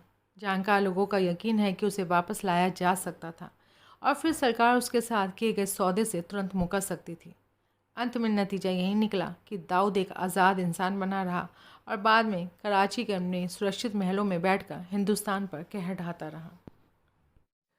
माल, रखेल या घर का भेदी, उसकी त्वचा की अपार कोमलता, उसके लगभग उघड़े हुए स्तन, उफनते हुए झरने के तले उसके जिस्म को उत्तेजक ढंग से सहलाती हुई सफ़ेद साड़ी, हिंदुस्तान की नई सेक्सी अभिनेत्री का ये रूप था पर्दे पर जिसे सिनेमा के दर्शक देख रहे थे। मंदाकिनी या यास्मीन जोसेफ एक उदास नवयुवती थी जो मूलतः मेरठ की, लेकिन बाद में दक्षिण मध्य बम्बई के मध्यम वर्गीय एंटॉप हिल इलाके में पली बड़ी थी। उसका बाप एंग्लो इंडियन था और माँ मुस्लिम। मंदाकिनी का हैरत अंगेज़ गोरापन उतना ही कुदरती था जितनी उसके जिस्म की बनावट थी। 16 बरस की उम्र में ही उसे ऐसा मौका मिल गया जिसे हासिल करने के लिए कोई भी नई अभिनेत्री तरसेगी। दिग्गज फिल्म निर्माता राज कपूर ने उसे अपने सबसे छोटे बेटे राजीव कपूर की पहली फिल्म राम तेरी गंगा मैली के लिए चुन लिया। फिल्म उस सदी की हिट तो नहीं थी, लेकिन मंदाकिनी की लोकप्रियता के अनुपात में ही उसके स्तन ज़रूर व्यापक चर्चा का विषय बन गए। ये वो सामग्री थी जिसमें कामोत्तेजक सपनों की रचना होती है। मंदाकिनी की तारीफ करते हुए उसे राज कपूर की सबसे उत्तेजक खोज कहा गया था। अभिनेत्रियों के करियर को गढ़ने में राज कपूर की ऐतिहासिक भूमिका रही थी। जीनत अमान को बॉलीवुड में भले ही देवानंद लेकर आए थे, लेकिन ये राज कपूर थे जिन्होंने जीनत को सत्यम शिवम सुंदरम में उसके पूरे वैभव में उजागर किया था। उसी तरह जैसे कि मेरा नाम जोकर में दिगंबरा, सिमी ग्रेवाल और उघड़े हुए स्तनों के साथ पद्मिनी को। मंदाकिनी का भीगा हुआ बिंदास पोज कभी पूरा ना हो सकने वाली फैंटेसी का मसाला बन गया था। गंगा के गिरते हुए पानी में वो भीगी हुई है और उसकी पारदर्शी साड़ी के पीछे से उसके स्तनों की नोकें झांक रही हैं। हिंदुस्तान का सख्त सेंसर बोर्ड इन दृश्यों को हटाने के लिए कुछ खास नहीं कर सका। खुद राज कपूर का कहना था कि ये दृश्य कलात्मक रुचि को ध्यान में रखकर फिल्माए गए हैं। बेशक मंदाकिनी या उसके पहले जीनत अमान को उनकी कोठरियों के बंद एकांत में नहीं नहलाया जा सकता था और ना ही सर से पांव तक पूरी तरह ढका जा सकता था। एकमात्र तरीका यही था कि उन्हें खुले में नहलाते हुए उनके जिस्म के उतार चढ़ावों को उजागर किया जाता। राज कपूर ने इससे भी एक कदम आगे बढ़कर मंदाकिनी को एक बच्चे को स्तनपान कराते हुए भी दिखाया था। बच्चे के दूध पी चुकने के बाद भी मंदाकिनी की नंगी छातियां देर तक खुली रहती हैं। महीने सालों में बदल गए और कई फ्लॉप और सेमी फ्लॉप फिल्मों के बाद मंदाकिनी उन लड़कियों की टोली में शामिल हो गई जो अपनी स्टारडम की राह पर थी। उसे मिथुन चक्रवर्ती, गोविंदा, संजय दत्त और अनिल कपूर जैसे सह अभिनेताओं के साथ कई फिल्में हथियाईं। राज कपूर महंग के पदचिन्हों पर चलते हुए इन फिल्म निर्माताओं ने मंदाकिनी की हर भूमिका में उसके जिस्म का प्रदर्शन किया, चाहे वो मिथुन के साथ की परम धर्म हो या अनिल कपूर के साथ छोटी सी भूमिका वाली फिल्म तेजाब हो, जिसमें वो 2 पीस वाली बिकनी में दिखाई गई थी। 90 के दशक के शुरुआती सालों में लोकप्रिय सिने कलाकारों द्वारा दाऊद इब्राहिम के साथ खड़े होकर खिंचवाए गए फोटोग्राफ्स की काफ़ी धूम थी, लेकिन 1993 के धमाकों के करीब इन लोगों के खिलाफ लोगों का गुस्सा भड़का हुआ था जो एक ऐसे शख्स के इर्द गिर्द मंडरा रहे थे जिसने शहर को तबाह कर दिया था। वातावरण डर, रहस्य और नकारों से भारी था, जिसमें कुछ साहसी लोगों की स्वीकारोक्तियाँ भी शामिल थीं जिनका कहना था कि उन पर दाऊद के साथ मेलजोल बढ़ाने के लिए दबाव डाला गया था। भले ही फोटोग्राफ इसकी गवाही ना देते हों, लेकिन एक तस्वीर ऐसी थी जो लोगों की गुफ्तगू का विषय बन गई थी। 80 के दशक के आखिर की और 90 के दशक की बॉलीवुड फिल्में सड़क छाप ठगों या लोफरों के इश्क में गर्क होती नौजवान लड़कियों, जिनमें ज़्यादातर छोटी मोटी भूमिकाएं निभाने वाली तारिकाएं होती थीं, से भरी हुई थीं। फिल्मी पटाखों के प्रति माफिया का आकर्षण लगभग सारी दुनिया में देखने को मिलता है। ये मिसाल हॉलीवुड ने कायम की थी, जहां शिकागो के बिग बॉस सैम जियंकाना ने खुद को मर्लिन मोनरो पर जबरन थोपा था। सैम जल्दी ही मुनरो पर फिदा हो गया और कुछ ही दिनों के प्रेम प्रसंग के बाद मुनरो रहस्यमय परिस्थितियों में मृत पाई गई थी। ऐसे ही एक गैंगबाज बक्सी सीगल था जो एक नहीं दो दो हॉलीवुड तारिकाओं पर फिदा था, कैटी गैलियन और वेंडी बेरी। बम्बई के दादा भी पीछे रहने वालों में से नहीं थे। चमक दमक के प्रति उनकी लालसा और जिस्मानी भूख के प्रति उनकी कमज़ोरी उन्हें बॉलीवुड की इन गोरी चमड़ी वाली आगामी अभिनेत्रियों के सामने घुटने टेकने पर मजबूर कर देती थी। मसलन हाजी मस्तान ने मधुबाला जैसी दिखने वाली सोना के साथ शादी की, जिसके लड़खड़ाते हुए करियर को शादी के बाद अचानक तरक्की मिल गई। जिस तस्वीर ने अखबार की सुर्खियों में जगह बनाई थी वो मंदाकिनी की थी, जिसमें वो शारजहां के क्रिकेट मैच में दाऊद इब्राहिम के साथ दोस्ताना अंदाज में खड़ी दिखाई गई थी। 1994 वो वक्त था जब बम्बई धमाकों के दृश्य अभी भी ताज़ा थे और मुख्य आरोपी टाइगर मेमन के साथ दाऊद के तार जुड़े होने की बात सामने आ चुकी थी। मंदाकिनी ने एकदम गलत समय चुना था। वो एक रहस्यमय औरत थी। बम्बई माफिया के सरगनाओं की गंधकीय सुनहरी छत्रछाया में रहने वाली ज़्यादातर औरतों की तरह मंदाकिनी को भी अपनी लोकप्रियता में बहुत तेज़ी के साथ कामयाबी हासिल हुई थी। लेकिन तब तक लोगों की नज़रों में उसके सारे कॉन्टैक्ट्स, अटकलें और उसकी तेज़ कामयाबी एक दैवीय संयोग भर थे, अगर ऐसी कोई चीज़ होती है तो। लेकिन 1994 में जब दाऊद इब्राहिम के साथ उसकी तस्वीरें सार्वजनिक हुईं तो मंदाकिनी का जीवन दूभर हो गया। उसे दाऊद इब्राहिम की रखैल कहा गया और पत्रकार, फोटोग्राफर और अंत में पुलिस के लोग उसके पीछे पड़ गए। लेकिन 1995 में जब उसकी फिल्म ज़ोरदार रिलीज़ हुई तो कोई नहीं जानता था कि हिंदी सिनेमा में ये उसका आखिरी प्रदर्शन होगा। बम्बई क्राइम ब्रांच ने दाऊद का पीछा करने की सिर्फ अपनी स्ट्रेटेजी भर बदली थी। जिस तरह चूहे को फंसाने के लिए उसके जाल में चीज़ का टुकड़ा रख दिया जाता है, पुलिस उसी बुनियाद यानी उसकी प्रॉपर्टी के पीछे पड़ गई। बम्बई पुलिस ने ऐसे हर apartment, bank account, farm house तथा पैसे के गैर कानूनी लेन देन जिस पर दाऊद इब्राहिम से संबंधित होने का ज़रा भी सुराग मिलता था, उन पर छापे मारने शुरू कर दिए और उन्हें सील कर दिया।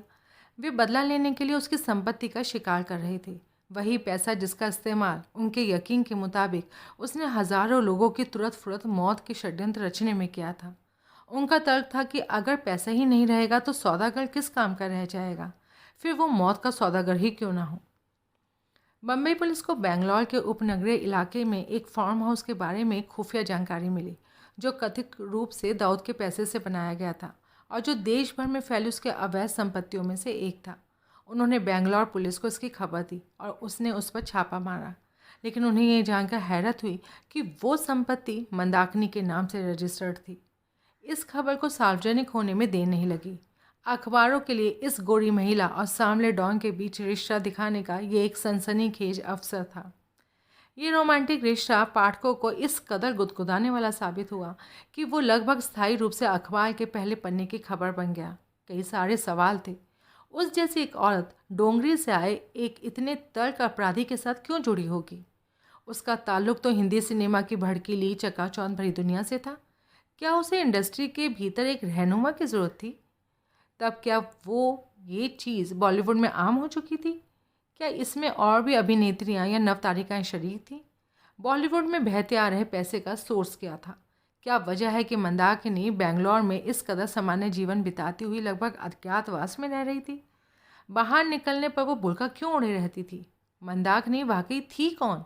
क्या वो एक मासूम नवयुवती थी जो अपनी पकड़ से कहीं ज़्यादा बड़ी चीज़ के जाल में फंस गई थी, या फिर वो एक छलपूर्ण षड्यंत्रकारी औरत थी जिसने स्टारडम तक पहुंचने के लिए लोगों को रिझाने में निहायत ही ओछे किस्म के तरीके का इस्तेमाल किया? सवाल बेशुमार थे और जवाब कहीं नहीं थे। मंदाकिनी ने कुछ भी कहने से मना कर दिया और लेकिन दाऊद इब्राहिम के साथ अपने रिश्ते से साफ इनकार किया। वो बार बार दोहराती रही कि मैं दाऊद की रखैल नहीं हूँ। उसने कहा कि वो उससे परिचित ज़रूर है, लेकिन उसके साथ उसका कोई भी रोमांटिक रिश्ता नहीं है और ना कभी रहा। तब तक शायद वो दहशत में आ चुकी थी। शायद उसने इतने हंगामे की उम्मीद नहीं की थी। शायद उसने अपने इस रोमांस के हर्ष को काफ़ी कम करके आंक रखा था। उसने इसके बारे में शायद ज़्यादा सोचा ही नहीं था। शायद वो कुछ देर के लिए खुद को भूल गई थी। शायद उस आदमी का जादू ही कुछ ऐसा था कि वो खुद को रोक नहीं सकी। शायद ये कभी हुआ ही नहीं था। शायद सच्चाई क्या है हम कभी नहीं जान पाएंगे, क्योंकि दाऊद ने वाकई उसके बारे में कभी कुछ खास कहा ही नहीं। उस सवाल का जवाब ही कुछ इतना अहम है कि वो एक हत्यारा हो सकता है, वो एक संत हो सकता है, लेकिन एक मर्द और औरत के बीच का आकर्षण इन सब से कहीं ज़्यादा कुदरती है। क्या इस सवाल का कभी भी कोई जवाब दिया जा सकता है? इस हो हल्ले के बीच बम्बई पुलिस ने इस अभिनेत्री को हैरत में डालते हुए बेदाग घोषित कर दिया। दाऊद के साथ उसके रिश्ते को साबित करने के लिए वो पर्याप्त सबूत ही नहीं जुटा सकी। ना तो कोई वजह बताई गई और ना आगे कोई सवाल पूछे गए। अब शायद उसे कुछ शांति मिलती और वो अपने काम पर लौट सकती थी। लेकिन उसके बाद मंदाकिनी का करियर और निजी जिंदगी चौपट हो चुके थे। फिल्मों के ऑफर आने बंद हो चुके थे और वो बॉलीवुड में सामाजिक रूप से बहिष्कृत व्यक्ति की ज़िंदगी जी रही थी। वो छज्जे पर खड़ी होकर चीख रही थी कि दाऊद के साथ उसका कोई रिश्ता नहीं है, लेकिन कोई भी सच्चाई को सुनने को तैयार नहीं था। 1995 यानी कि 1995 में पता चला कि वो गर्भवती है। उसने बच्चे को जन्म दिया। उसके बच्चे को जन्म के पहले ही उसके बीच का और आखिरी नाम दे दिया गया, वो नाम जिसका पूरा शहर मजाक उड़ाता था। एक तिरस्कृत औरत की तरह वो हर किसी पर चिल्लाती और कहती कि बच्चा दाऊद का नहीं है, लेकिन तब भी बच्चे के बाप की असली पहचान बताने के मामले में उसका मुंह उतना ही कम खुलता था। वो समाज से कट गई थी। उसने फ़ोन का जवाब देना बंद कर दिया था और अब वो एक ऐसे मुकाम पर पहुंच गई थी जहां से वापसी नामुमकिन लगती थी। कुछ बरसों के बाद एक ऐसे व्यक्ति के साथ उसकी शादी की खबरें मिली जिसकी दूर दूर तक कल्पना नहीं की जा सकती थी। वो व्यक्ति था बौद्ध भिक्षु और दलाई लामा का अनुयायी डॉक्टर कांग्यूर रिनपोचे ठाकुर। मंदाकिनी खुद भी जिंदगी के मानी तलाशने की हताश कोशिशों में बौद्ध धर्म के अनुयायी बन गई। लोगों को तरह तरह की कल्पनाएं करते ही हैं। कहा जाने लगा कि ये बदलाव उसमें इसलिए आया ताकि वो अपने पापों का प्रायश्चित कर सके। लेकिन लोगों की दिलचस्पियां तात्कालिक भी होती हैं। अगर उन्हें अनुत्तेजित छोड़ दिया जाता है तो वो मुरझा जाती हैं। मंदाकिनी बॉलीवुड के कई अकाल्पनिक बीते हुए अचंभों में से एक थी। बॉलीवुड ने भी अंडरवर्ल्ड के साथ अपने रिश्तों को अतीत में दफनाने की मुस्तैदी दिखाते हुए मंदाकिनी की तरफ दोबारा मुड़कर नहीं देखा और इसलिए लगता था कि अब उसका किस्सा खत्म हुआ। लेकिन खोटे सिक्कों, औरतों और खोए हुए मौज़ों के बारे में कहावत है, वो आपके अनचाहे दोबारा आपके पास लौट ही आते हैं। 2000 में मंदाकिनी ने संगीत के 2 वीडियो प्रस्तुत किए जिनमें उसने अभिनय भी किया था। संगीत के ये वीडियो मौसम के गुस्से पर केंद्रित थे, जो शायद उसकी ओर से बोलती अतीत की यादों के मुआफिक बैठते हों। नो वैकेंसी और शंबाला नाम के ये दोनों वीडियो पूरी तरह नाकामयाब रहे। एक ढलती हुई तारिका का कोई लेनदार नहीं था। उस पीढ़ी के बहुत थोड़े से लोग थे जिन्होंने जब वो वीडियो देखे तो उन्हें उसका नाम याद आया। उनमें कुछ पुराने लोगों का ये तक कहना था कि इनमें वो पुरानी अभिनेत्री मंदाकिनी जैसी दिखाई देती है। उसकी वापसी के लिए इतना काफ़ी था। कुछ का कहना है कि उसने तिब्बती योग सिखाने में अपनी तकलीफ़ों से राहत खोज ली है और इन दिनों वो मुंबई के यारी रोड पर अपने पति के साथ तिब्बती औषधियों का एक केंद्र चलाती है। हिंदुस्तानी मीडिया के साथ उसकी आखिरी ज्ञात मुलाकात के दौरान खबर मिली कि वो अपने पति के साथ अंग्रेज़ी भाषा की किसी फिल्म में काम कर रही थी, लेकिन उसके बाद से एक रहस्यमय खामोशी ही बची है। कुछ लोग होते हैं जिनके लिए चुप्पी जानलेवा साबित होती है क्योंकि वो अपने दिमागी हलचल के साथ तालमेल नहीं बिठा पाते, लेकिन कुछ के लिए ये ज़िंदगी जीने का एक ढंग बन जाता है। एक छोटे से शहर से आई कमसिन लड़की, बॉलीवुड के एक होनहार तारिका, अब मुंबई के सबसे बड़े भस्मासुर के कथित रखैल मंदाकिनी के लिए ये लोगों की निगाहों से दूर रहने का भी एक तरीका है। इस ख्याल के साथ जीने का तरीका कि ज़िंदगी मुकम्मल भले ना बन पाई हो, लेकिन बेशक उसे करोड़ों लोगों की इच्छाओं के मुताबिक जीना भी ज़रूरी नहीं है। अपने करियर के शिखर पर वो जैसी थी वैसा बनने के लिए लाखों लड़कियों ने अपनी जान से हाथ धोए होंगे। लाखों लोगों जो उसके साथ हुआ करते थे आज उसके साथ दिखाई नहीं देते। प्रसिद्धि और उसके तरीके ऐसे ही चंचल होते हैं। तब भी मंदाकिनी की गोरी जवानी अमर है। दुबई का घटनाक्रम। छोटा राजन ने जिस तरह साहस के साथ दाऊद का बचाव किया था और सेना के मुखिया बाल ठाकरे को चुनौती दी थी, उससे डॉन खुश तो था, लेकिन बहुत से हलकों से उस तक बहुत कुछ आ रहा था। ये बहुत थोड़ा था और इसके लिए काफ़ी देर भी हो चुकी थी। एक दिन अपने व्हाइट हाउस में बैठे हुए उसने तय किया कि अब फैसला लेने का वक्त आ गया है। दाऊद को अब एहसास हो गया था कि उसने आईएसआई के षड्यंत्रों के लिए खुद को उनके सुपुर्द कर दिया था और बाबरी मस्जिद दंगों के इंतकाम के नाम पर शुरू किए गए इस्लामी आतंकवाद में शरीक हो जाने दिया था। इस बात को वो बेशक बहुत गहराई से समझता था कि आईएसआई अपने ही मंसूबों पर काम कर रही है। योजना यही थी कि मुल्क और उसके लोगों को इस इंतहा तक हताश कर दिया जाए कि अंततः वो मन मार कर कश्मीर को पाकिस्तान के हाथों में सौंप देने की छूट हिंदुस्तान को दे दें। लेकिन दाऊद जानता था कश्मीर को जीतने का ख्वाब देखना भी बचपना है। दाऊद अपने विश्व स्तरीय रियल एस्टेट कारोबार और अनेक अंतर्राष्ट्रीय महानगरों में चल रहे अपने रेस्तरां, फिल्मों को फाइनेंस करने, भारतीय फिल्मी सितारों से दोस्ताना रिश्ते बनाने और बॉलीवुड की सुंदरियों से रोमांस रचने में खुश था। वह आईएसआई के हाथों का मोहरा नहीं बनना चाहता था, लेकिन वो जानता था कि पासे फेंके जा चुके हैं और वो अपनी नियति पर कंट्रोल रखने के काबिल नहीं रह गया है। दूसरी तरफ उसके आला सहयोगी थे जिनमें और ज़्यादा ताकत और ज़्यादा रुतबे की लालसा बनी हुई थी। दाऊद जानता था कि राजन में वो काबिलियत है कि वो उसके गिरोह को अच्छी तरह से चला सकता है, लेकिन अगर वो उसे जारी रखने की छूट देता है तो उसे अपने ही गिरोह के भीतर बहुत बड़ी बगावत का सामना करना पड़ेगा। शकील, सौत्या, अन्ना और दूसरे लोग जो लगता है राजन के खिलाफ एकजुट हो चुके हैं उसे चैन से नहीं रहने देंगे। चूँकि उसके पास कोई दूसरा तरीका नहीं था जिससे वो इन लोगों की इस धारणा की सच्चाई की तायद कर पाता कि राजन ने बहुत सी ताकत बटोर ली है और वो किसी दिन अपने गुट के साथ जो चाहे कर सकता है। दाऊद कुछ देर तक ऊआ पो में बना रहा और फैसले को टालने की कोशिश करता रहा। सिगार का गहरा धुआं हवा में टंगा हुआ था। अच्छा खासा एयर कंडीशनर भी कमरे के धुंध भरे वातावरण को साफ नहीं कर पा रहा था। काफ़ी देर तक बेचैन टहलते रहने के बाद दाऊद आखिर नतीजे पर पहुंचा। फैसला उतना व्यवहारिक और मौजूद नहीं था जितना कि सुविधाजनक था। उसने फैसला कर लिया था कि वो इख्तियार संबंधी विवाद पर अब और ध्यान नहीं दे सकता, इसलिए वो एक मीटिंग बुलाएगा और अपने आदमियों को निर्देश देगा कि वो समझदारों की तरह से व्यवहार करें। उसने ये भी साफ कर देने का मन बना लिया था कि वो नहीं चाहता कि उसके लोग किसी एक आदमी को उठाने गिराने के जबरन के खेल में मुब्तला रहें। दाऊद के व्हाइट हाउस के कॉन्फ्रेंस रूम में बैठक बुलाई गई और गिरोह के सारे अहम लोगों को दाऊद ने हुक्म दिया कि वो बैठक में हाजिर रहें। मैं ये देखते देखते अब तंग आ चुका हूँ। तुम लोग अपनी ताकत और कुव्वत का इस्तेमाल आपस में लड़ने और गिरोह को कमज़ोर बनाने में कर रहे हो। ये बंद करो। अपनी ताकत और कुव्वत का इस्तेमाल अपने दुश्मनों पर आजमाओ, उन्हें कमज़ोर करो, एक दूसरे पर नहीं। अपनी प्रभुता के शिखर पर बैठे दाऊद ने शांत और ठंडे लहजे में कहा।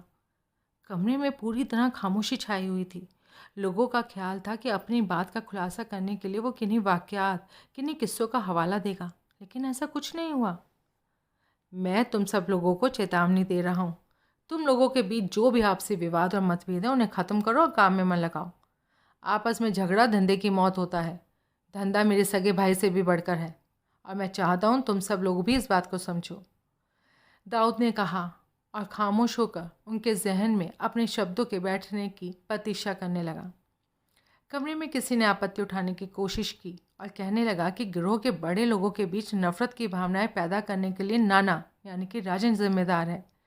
वो परोक्ष तरीके से डॉन को ये कहने की कोशिश कर रहा था कि राजन को जायज़ और बराबरी का बर्ताव करना चाहिए, लेकिन नहीं, दाऊद ने उससे कोई इत्तेफाक जाहिर नहीं किया और कहा, नाना मेरे बुरे वक्त का दोस्त है, मैं उसकी बुराई नहीं सुन सकता हूँ और आगे से मैं देखूँगा कि गिरोह के भीतर सभी की ताकत बराबरी की हो, सभी के साथ अच्छा बर्ताव किया जाए और हर कोई सीधे मुझसे बात करे।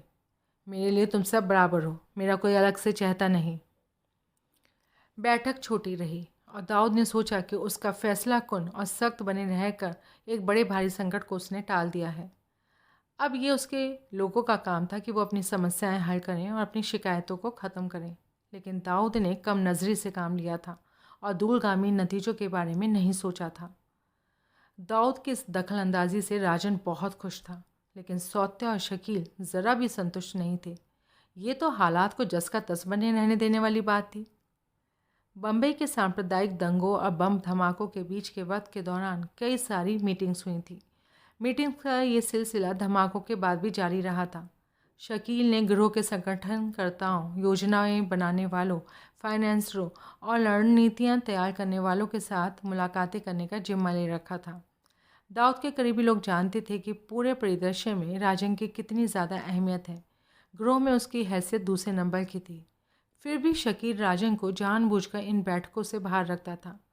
जब कोई राजन की गैर मौजूदगी के बारे में यूं ही पूछता तो उसे कहा जाता कि वो एक काफिर, एक गैर मुसलमान है और इसलिए इन बैठकों से उसका कोई ताल्लुक़ नहीं है। इन बैठकों में ज़्यादातर हिंदुस्तान से भाग कर आए मुसलमान सरगना शामिल होते थे। बैठकों से बहिष्कार और ये काफिर वाला तर्क राजन को बहुत चुभा और इस अपमान से वो भड़क उठा। वो बेतरह चाहता था कि इस नाइंसाफ़ी की तरफ दाऊद का ध्यान खींचे, लेकिन दाऊद डॉन के रूप में और ताकत के विश्व स्तरीय खेल में एक खिलाड़ी की अपनी हैसियत को पुख्ता करने में मशगूल था। उसके पास अपने मैनेजरों की इन छोटी मोटी तकरारों पर ध्यान देने का वक्त ही नहीं था। लेकिन दुर्भावना जल्दी ही सार्वजनिक तू तू मैं में और तकरारों में बदल गई। राजन और शकील तथा उनके अपने अपने हितैषी आपस में लड़ने लगे। कुछ ही सालों के साथ के दौरान उनके बीच पनपी दुश्मनी 1993-94 तक आते आते बहुत तीखी हो गई और दोनों गुट एक दूसरे के खून के प्यासे बन गए। राजन ने गिरोह के कामों से अपना हाथ खींच लिया और वो ज़्यादातर वक्त अपने घर पर रहने लगा। उसके मन में हिंदुस्तान लौटने का ख्याल भी आया, लेकिन उसका पासपोर्ट उसके पास नहीं था। दुबई के कानूनों के मुताबिक वीज़ा स्पॉन्सर करने वाले व्यक्ति को, जिसे वहाँ की ज़बान में कफ़ील कहा जाता है, गैर अमीरातियों के पासपोर्ट अपने पास संभाल कर रखने होते हैं। जिस व्यक्ति का पासपोर्ट उसके पास है, वो व्यक्ति अगर सड़कों पर कोई बदसलूकी या गुनाह करता पाया गया है तो उसके लिए काफिल को जिम्मेदार ठहराया जाता है। अगर उसका पासपोर्ट उसके कब्ज़े में होता है तो वो आसानी से बच निकलता है और उस व्यक्ति को तत्काल देश से निकाल दिया जाता है। दाऊद और उसका कुनबा कुछ ताकतवर अरब शेखों की स्पॉन्सरशिप पर ऊपरी तौर पर दुबई में बस गए थे। इन शेखों ने सारे पासपोर्ट अपने कब्ज़े में रखे हुए थे, जो दाऊद के मनमाफिक बैठने वाली बात थी, क्योंकि इस तरह से वो अपने आदमियों पर लगाम कसकर रख सकता था। वो बेशक इन सबसे ऊपर था और उसने अपना पासपोर्ट कभी किसी के हाथों में नहीं सौंपा था। उसने तो दरअसल शेख दाऊद हसन और दाऊद खान के नामों से दुबई का पासपोर्ट और यूएई की नागरिकता भी हासिल कर ली थी। राजन पूरी तरह से असहाय महसूस कर रहा था। उसे समझ नहीं आ रहा था कि वो दुबई से कैसे निकले। उसे यकीन हो चुका था कि वो अगर अब दुबई में रहा तो मार दिया जाएगा। इस बीच दाऊद ने समुद्र पर एक धमाकेदार पार्टी का ऐलान किया। सारे महत्वपूर्ण लोगों को दावत दी गई थी और जाहिर है राजन को भी उसमें शारिक होना ही था, लेकिन पार्टी में शामिल होने को लेकर एक धुंधली सी आशंका उसके मन में बनी हुई थी। वो नहीं जानता था कि उसे वैसा क्यों लग रहा था, लेकिन कोई चीज़ थी जो उसे पार्टी में जाने से रोक रही थी। भाई की पार्टी को टालने की हिम्मत किसमें थी, और वो भी बिना किसी जायज़ वजह के। राजन ने बेमन से पर्याप्त समय लेते हुए पार्टी में जाने की तैयारी शुरू की। उसने किसी तरह कंघी की, कार की चाबी उठाई और निकलने का फैसला किया। लेकिन जैसे ही वो दरवाज़ा बंद करने को हुआ, उसने टेलीफोन की कर्कश आवाज़ ने उसे फिर से घर के अंदर खींच लिया। राजन ने फ़ोन उठाया और उसका चेहरा सफ़ेद पड़ गया। फ़ोन उसके बेहद करीबी साथी का था जो पहले ही पार्टी में पहुंच चुका था। नाना, वो तुम्हें टपकाने का प्लानिंग केला है, उसके दोस्त ने घबराए हुए स्वर में कहा। इस तरह मार कर फेंक दिए जाने के ख्याल मात्र से राजन की रीढ़ कपकपा गई। अजीब सी बात थी, उसने खुद कई बार हत्याओं की योजनाएं बनाई थी, लेकिन तब कभी भी ऐसा महसूस नहीं किया था। लेकिन विडम्बना देखिए, जब उतने ही खौफनाक और निर्दय तरीके से कोई उसे मारने की योजना बना रहा था, तो ये बात राजन के गले नहीं उतर रही थी। उसने फ़ोन रखा, गैराज में गया, आहिस्ता आहिस्ता कार बाहर निकाली। राजन फैसला नहीं कर पा रहा था, क्या वो कोई बहाना गढ़कर पार्टी में जाना टाल दे, या फिर वो वहाँ जाए और दाऊद को एक तरफ ले जाकर उसे शकील के षड्यंत्र के बारे में बताए। सबसे अहम सवाल ये है कि क्या दाऊद भाई उसकी बात पर ध्यान देंगे। अगर उसने इसे राजन का कारण भय और असुरक्षा का एहसास कहकर टाल दिया तो, या इससे भी बदतर, कहीं वो खुद उससे छुटकारा पाने के लिए इस खेल में शामिल हुआ तो। सवाल, सवाल और सवाल। राजन का दिमाग हलचल से भरा हुआ था। वो कार भले ही धीरे धीरे चला रहा था, लेकिन उसका दिमाग दौड़ रहा था। समुद्र पर जहाँ पार्टी हो रही थी, वो जगह उसके घर से बमुश्किल आधा घंटे दूरी पर थी, लेकिन राजन गोल गोल चक्कर काटे जा रहा था। उसे कार चलाते हुए 1.5 घंटे से ऊपर हो चुका था, लेकिन वो किसी नतीजे पर नहीं पहुंच पाया था। शाम रात में ढल चुकी थी और रात गहरी होती जा रही थी। अंत में राजन ने पाया कि उसे कार चलाते हुए 3 घंटे से ऊपर हो चुके हैं। उसे जल्दी ही फैसला करना होगा। उसने जोर से ब्रेक पर पाँव रखा और कार चिचियाती हुई रुक गई। इस झटके के साथ ही उसकी दिमागी उथल पुथल भी थम गई। तेजी से सांस लेते हुए राजन ने पाया कि उसने अपना मन बना लिया है। उसने अपनी कार अबू धाबी स्थित भारतीय दूतावास की दिशा में मोड़ दी। यूएई के भारतीय दूतावास को अब तक रोजगार मुहैया कराने का छल करने वालों को फंसे हुए भारतीयों और पासपोर्ट संबंधी धांधलियों जैसे मामले से निपटाने में भी महारत हासिल थी। राजन वहाँ एक ऐतिहासिक मिसाल कायम करने वाला था। उस साउंड प्रूफ कमरे में बैठे रॉ अफसर ने राजन की तरफ देखा, जो उसके सामने चेहरे पर पक्के इरादे का भाव लिए बैठा हुआ था। उसे नज़रें मिलाते हुए वो मंजा हुआ रॉ अफसर इस गिरोहबाज के दिमाग को पढ़ने की कोशिश कर रहा था। कहा जाता है कि खुफिया मामलों में आधी कामयाबी तो सही आदमी को पा लेने और उसे ठीक से परख लेने भर से मिल जाती है। किसी भेदिए या मुख्तार को परखना गुप्तचर कर्म का सबसे मुश्किल हिस्सा होता है। राजन से सारे जरूरी सवाल हासिल कर लेने और अपनी जिज्ञासाओं को संतुष्ट कर लेने के बाद रॉ का वो आदमी विनम्रतापूर्वक राजन से इंतज़ार करने को कहकर साथ लगे कमरे में दिल्ली में बैठे अपने बॉस से टेलीफोन पर बात करने चला गया। राजन पिछले कई घंटों से भारतीय दूतावास में था। गेट पर तैनात सुरक्षाकर्मी की ओर से पैदा की गई थोड़ी सी रुकावटों के बाद रात का बाकी वक्त अब तक चैन से ही बीता था। राजन ने ड्यूटी पर तैनात अधिकारी से मिलने की इच्छा जाहिर की थी और उसे खुफिया अधिकारी के नाम का उल्लेख किया था जिससे वो मुलाकात करना चाहता था। दुनिया भर में तमाम एम्बेसीज और हाई कमीशंस में कुछ गुप्तचर ज़रूर होते हैं। उनके स्तर और हैसियत के मुताबिक उन्हें डेस्क ऑफिसर से लेकर कल्चरल ऑफिसर तक और कभी कभी असिस्टेंट या डेप्यूटी काउंसलर तक के ऐसे पद दिए जाते हैं जिससे कि दूतावास में उनकी असली पहचान छुपी रह सके। लेकिन ये दूतावास के सर्वोच्च अधिकारी के प्रति जवाबदेह नहीं होते। वो अपने देश में बैठे संबंधित खुफिया विभाग के मुख्य अधिकारी के प्रति जवाबदेह होते हैं। जब सुरक्षा अधिकारी ने रॉ के अधिकारी को उससे मिलने को लेकर राजन की उतावली के बारे में बताया और कहा कि वो पूरी रात दूतावास में उनका इंतज़ार करने को तैयार है, तो इस अधिकारी ने तुरंत इजाज़त दे दी और वो इस गिरोहबाज से मिलने को भागा। राजन उस शख्स से दुबई के एक 5 स्टार होटल में शेख परिवार द्वारा दी गई एक आलीशान दावत के दौरान मिल चुका था। राजन ने रॉ के अपने इस नए परिचित व्यक्ति के सामने सारा किस्सा बयान कर दिया। राजन ने उससे तुरंत ही ये भी कहा कि वह दुबई से भागने में उसकी मदद चाहता है। बदले में उसने दाऊद के बारे में और दुनिया भर में फैले उसके जायज़ और नाजायज़ तमाम तरह के कारोबारी हितों के बारे में सारी सूचना देने का वादा किया। रॉ का एजेंट यूं तो राजन के साथ 1 घंटा लंबी बैठक कर चुका था, लेकिन उसे दिल्ली में बैठे अपने उच्च अधिकारियों की रजामंदी ज़रूरी थी। होम मिनिस्ट्री के आला अफसरों में तीसरे नंबर की हैसियत रखने वाला इस अफसर के लिए ये रात एक लंबी रात होने जा रही थी। दिल्ली में बैठे खुफिया विभाग के मुखियाओं और वरिष्ठ नौकरशाहों के बीच लंबा वार्तालाप चला और रात के चौथे पहर तक उनके बीच टेलीफोन पर खुसर पुसर चलती रही। संकट में फंसी भारत सरकार के लिए ये एक बहुत बड़ी घटना थी, जिसकी दाऊद पर हाथ धरने की अब तक की सारी कोशिशें पानी पर लकीर खींचने जैसी साबित हुई थी। अंत में भारत सरकार इस बागी गिरोहबाज को गुप्त मदद देने पर राज़ी हो गई। तुरंत कागज़ तैयार किए गए और उन्होंने सहमति दी कि वो राजन को दुबई से निकालने की सुविधा मुहैया करवाएंगे। राजन घर लौटा। उसे अपने सारे महत्वपूर्ण डॉक्यूमेंट्स और खातों से संबंधित विवरण इकट्ठे किए और कुछ ही घंटों के भीतर वो दुबई से जाने वाले हवाई जहाज़ में सवार हो गया।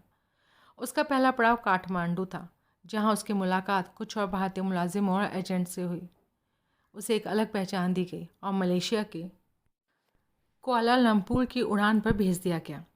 अपनी दौलत और रॉ के एजेंट्स द्वारा मुहैया कराए गए साधनों की मदद से राजन दक्षिण पूर्व एशिया के भारतीय प्रवासियों में घुल मिल गया। अब उसकी सिर्फ एक ही टेक थी, दाऊद और लूट की कमाई से खड़ी की गई उसकी सल्तनत का काम तमाम करना। राजन के प्रति बेरुखी और उसकी बढ़ती हुई हताशा दाऊद के लिए बहुत महंगी साबित हुई थी। दाऊद ने कभी ख्वाब में भी नहीं सोचा था कि राजन हदें लांघ कर उससे जुदा हो जाएगा और अंततः उसे चुनौती दे डालेगा। भले ही दाऊद, राजन और रॉ एजेंट्स के मंसूबे अलग अलग थे, लेकिन एक सच्चाई थी जिस पर तीनों को सहमत माना जा सकता था। इंसान का सबसे खतरनाक दुश्मन वही होता है जो किसी वक्त में उसका सबसे जिगरी रहा होता है। दाऊद के अच्छे बुरे दिनों में उसके कई दुश्मन बने, लेकिन उनमें से कोई भी राजन जितना खतरनाक और शातिर कभी भी साबित नहीं हुआ।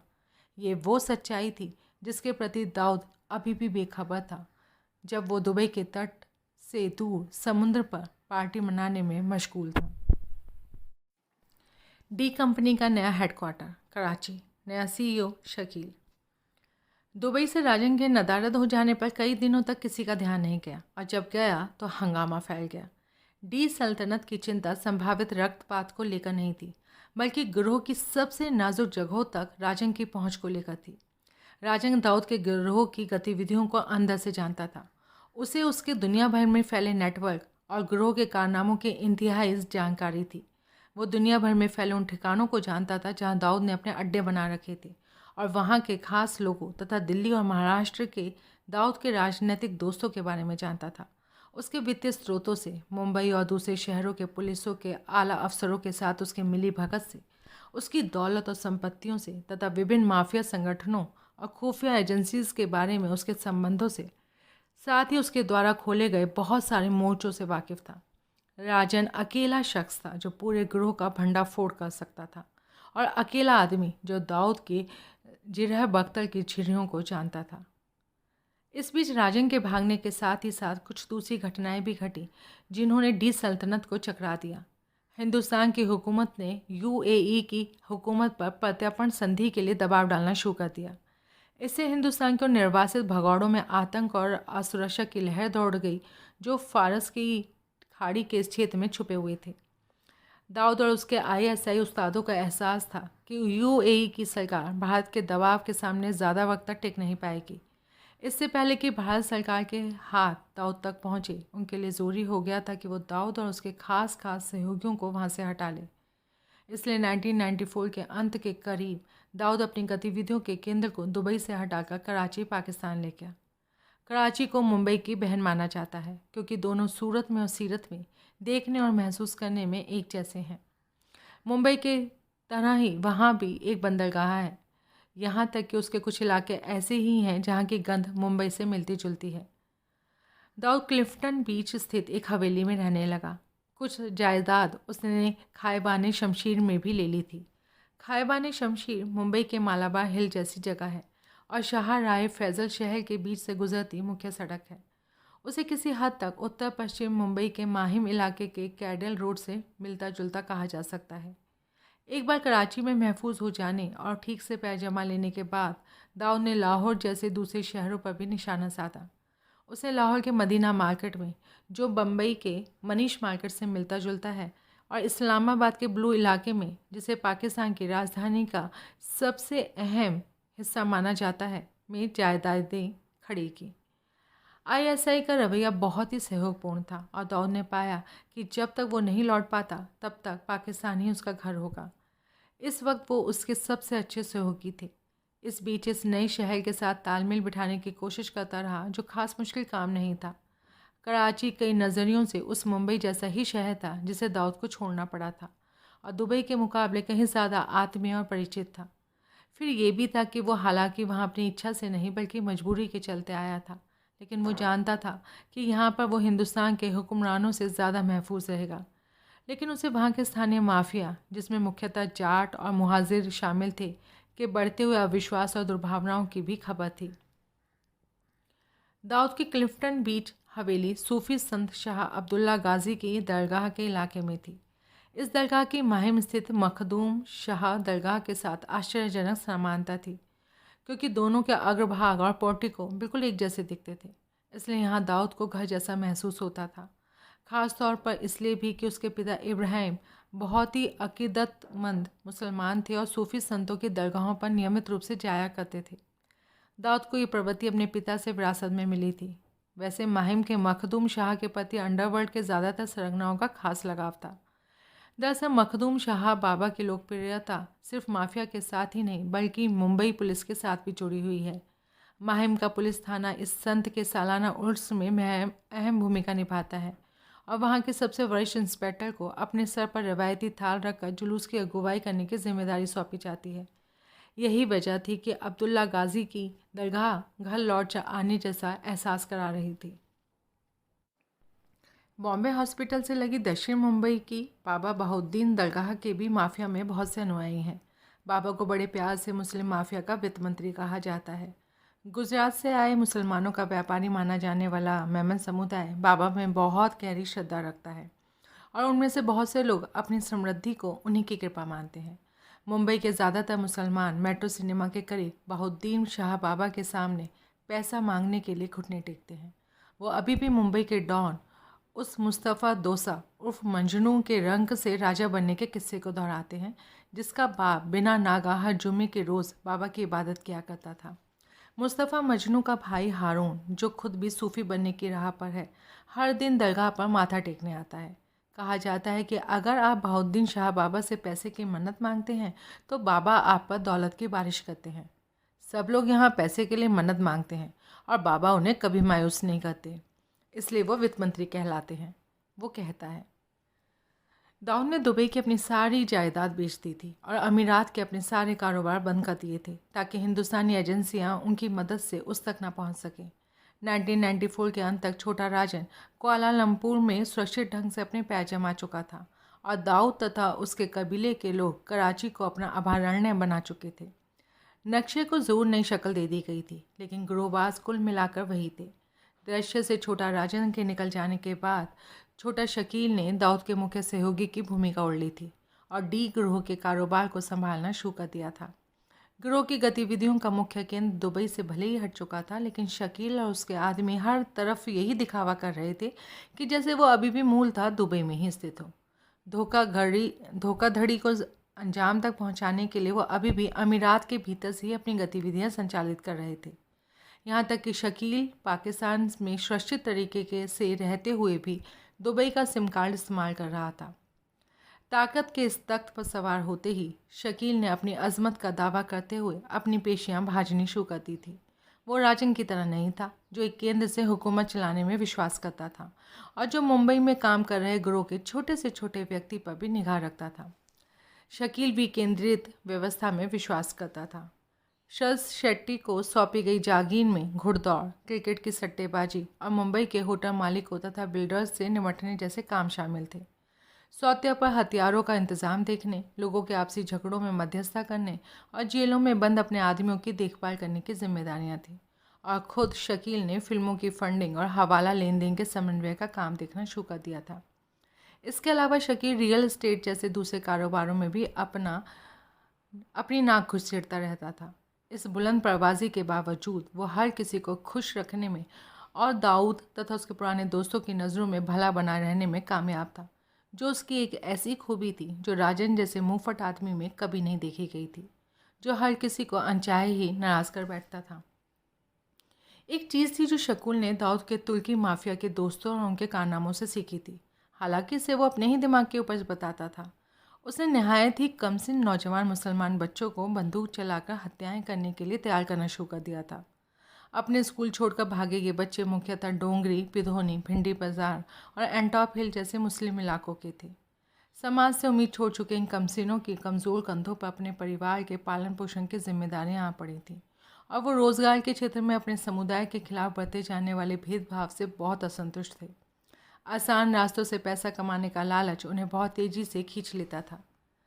अगर सावधानी के साथ किसी पर एकदम करीब से बंदूक के घोड़े को दबाने में उन्हें 5,000 रुपये मिलते तो उनके लिए ये बहुत ही मुनाफे का सौदा था। बेशक इसमें जोखिम था, लेकिन दिन भर यहाँ वहाँ बेकार भटकने और शाम को खाली हाथ घर पहुँचने पर घर के लोगों की ढेरों गालियाँ सुनने वाला एक लफंगा कोई भी जोखिम उठा सकता है, बशर्ते कि उसके बदले उसका आत्मसम्मान थोड़ा सा बढ़ सके। शकील भाई का निशानेबाज बनने से वो आसान पैसा तो कमा ही लेते थे, इससे उन्हें शकील भाई जैसे शख्स की वाहवाही और भरोसा हासिल करने में भी मदद मिलती थी, जो मशहूर दाऊद भाई के दाएं हाथ थे। ये चीज़ इन नौजवान गिरोहबाजों को ताकतवर होने का एहसास देती थी। शकील ने भर्ती शुरू कर दी थी और आरिफ खान, आसिफ शेख और फिरोज सरगुरोह अब उसके अपने लड़के थे। ये बमुश्किल 17 या 18 साल के थे जब शकील ने उन्हें भर्ती किया था और बंदूकें थमाई थी। इनमें सबसे बड़ी उपलब्धि था फिरोज सरगुरोह, जो अंडरवर्ल्ड का सबसे खतरनाक निशानेबाज बना और जल्दी फिरोज कोंकणी के नाम से जाना जाने लगा। एक दकियानूसी मुस्लिम परिवार से आए इस खूबसूरत कोंकणी नौजवान ने अपने करियर की शुरुआत 16 बरस की उम्र में की थी। उसने अपने पहले गुनाह से ही शकील का ध्यान खींच लिया था, जब उसने जनवरी 1993 में मस्जिद बंदर में 2 मथाड़ी कामगारों के गले काट डाले थे। 2 हिंदू मजदूरों की इस नृशंस हत्या ने मुंबई में दंगों का एक दौर शुरू कर दिया था, जो 1992 में बाबरी मस्जिद ध्वंस के बाद हुए दंगों के मुकाबले में कहीं ज़्यादा हिंसक था। फिरोज़ शकील के गिरोह में शामिल हुआ और गिरोह का अब तक का सबसे दुस्साहसी और खौफनाक निशानेबाज बन गया। फिरोज़ के बाद शाकिर दरबार और इब्राहिम शेख जैसे कम उम्र मुसलमान निशानेबाज भी गिरोह में शरीक हुए, लेकिन फिरोज़ का रिकॉर्ड इनमें से कोई नहीं तोड़ सका। शकील ने मुंबई के व्यापारिक समुदाय के दिलों में दहशत भर दी थी और फिरोज़ ने यंगेस्ट किलिंग मशीन का खिताब हासिल कर लिया था। ये थी मुंबई के गिरोहबाजों की नई पीढ़ी। भाजपा नेता रामदास नायक की सुरक्षाकर्मी की हिफाजत के बावजूद बांद्रा जंक्शन पर दिन दहाड़े की गई हत्या मुंबई पुलिस के इतिहास की सबसे नृशंस हत्याओं में से एक थी। 25 अगस्त 1994 की उस सुबह बांद्रा के व्यस्त हिल रोड पर वो और दिनों की तरह ही एक आम सा दिन था। एमएलए नायक सुबह 10 बजे अपनी एम्बेसडर कार से घर से निकले। उनके साथ पुलिस कांस्टेबल बीएम तगडवी था, जो बम्बई पुलिस द्वारा उन्हें उनकी हिफाजत के लिए मुहैया कराया गया था। जब उनकी कार मुख्य सड़क से होकर बांद्रा के एसबी रोड की तरफ मुड़ी तो उन 2 लोगों की तरफ किसी का भी ध्यान नहीं गया जो उनकी ओर बढ़ रहे थे। गोलियां चलने से पहले तो नहीं गया था।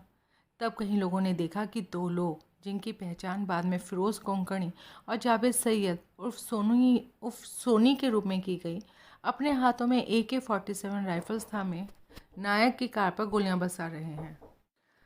कार की विंडशील्ड के चकनाचूर होने और लोगों की चीख पुकार के बीच स्टेन गन से लैस तड़बी लुढ़कता हुआ कार से बाहर निकला और उसने जवाबी कार्रवाई की। लेकिन दुनिया भर के आतंकवादियों द्वारा इस्तेमाल की जाने वाली उस हथियारी राइफल के सामने उसकी बंदूक टिक नहीं सकी और वो भी गोलियों से छलनी हो गया। गुरनाम, जॉन, भागो! फिरोज़ ने अपने साथियों को आवाज़ लगाई, जो नायक के घर से आती सड़क के उस तरफ खड़े हुए थे। उनमें से एक इंतज़ार में खड़ी एक फिएट से भाग गया, दूसरा मोटरसाइकिल पर सवार होकर भाग गया। फिर उसने और सोनी ने पास से गुजरते एक ऑटो रिक्शा को अगवा किया और घटनास्थल से भाग गए। जांच पड़ताल के बाद पता चला कि नायक की हत्या के लिए छोटा शकील ने साजिद बाटलीवाला नामक एक शख्स को सुपारी दी थी, जिसने खतरनाक पेशेवर हत्यारे फिरोज़ को इस हत्या की जिम्मेदारी सौंपी थी। बाटलीवाला ने ही कोंकणी और उसके हत्यारे दोस्त को हथियार मुहैया कराए थे।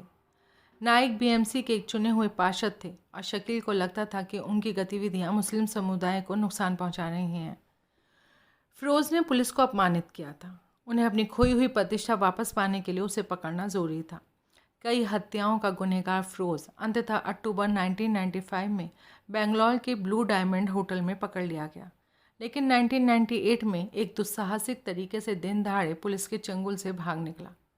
जे हॉस्पिटल में उसका सीटी स्कैन कराने के बाद जब पुलिस उसे वापस थाने सेंट्रल जेल लेकर जा रही थी तो उसके आदमियों ने पुलिस पर गोली चलाई। इस गोलीबारी में पुलिस कांस्टेबल PD कार्डिरे को अपनी जान गंवानी पड़ी। गिरफ्तारी से पहले तक फिरोज़ 18 हत्याओं में शामिल रहा था, जिनमें से 16 हत्याएं उसने शकील के लिए की थी। तब तक शकील ऐसे नौजवान लड़कों को, जिनका कोई पुलिस रिकॉर्ड ना हो, खोजकर उन्हें हत्याएं करने की ट्रेनिंग देने की कामयाबी को समझ चुका था। कोंकणी के पच्चीनों पर चलने वाले बेरोजगार मुसलमान लड़कों की कोई कमी नहीं थी, इसलिए खून खराबा बेरोक टोक जारी था और इसका सबसे ज़्यादा फ़ायदा शकील को मिलता लग रहा था। शकील ने गिरोह के अंदर अपने पैर जमा कर अपनी अच्छी खासी हैसियत बना ली थी। राजन के जाने के कुछ ही महीनों के भीतर शकील ने डी सिंडिकेट के भीतर हर ओर अपनी मौजूदगी दर्ज करा दी थी। दाऊद, जिसे शुरू में शकील की उसके मुख्य सहयोगी की भूमिका निभा सकने की काबिलियत को लेकर शक था, अब राहत महसूस करने लगा था कि उसके कारोबार को धक्का नहीं पहुंचेगा। लेकिन एक शख्स था जो शकील की कामयाबी को और उसे दाऊद के प्रतिरूप के तौर पर देखा जाना पसंद नहीं करता था। ये दाऊद का भाई अनीस था। अनीस का अक्सर शकील को लेकर फिक्रेबाजी करता रहता था और उसका मजाक उड़ाने की कोशिश करता था, लेकिन शकील कभी पलटवार नहीं करता था, क्योंकि वो जानता था दाऊद अपने भाई के खिलाफ इस तरह की चीज़ को बर्दाश्त नहीं करेगा। अनीस को दाऊद का काम करने का तरीका पसंद था। खुद को पीछे रख कर हुकूमत की बागडोर किसी और को CEO बनाकर उसके हाथ में सौंप देना। इससे अपना काम तो आसान हो जाता है, आप साफ बचे रहते हैं और अगर कोई काम बिगड़ता है तो आप आसानी से उससे अपना हाथ झाड़ सकते हैं।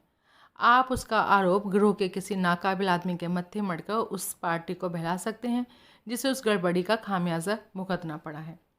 और वो पार्टी आसानी से मान भी जाती है, क्योंकि वो गिरोह अपने और उसके भीतर काम करने वाले छोटे गिरोह के कामकाज की मुश्किलों को समझती है। गिरोह के भीतर शकील के कई निंदक और दुश्मन थे।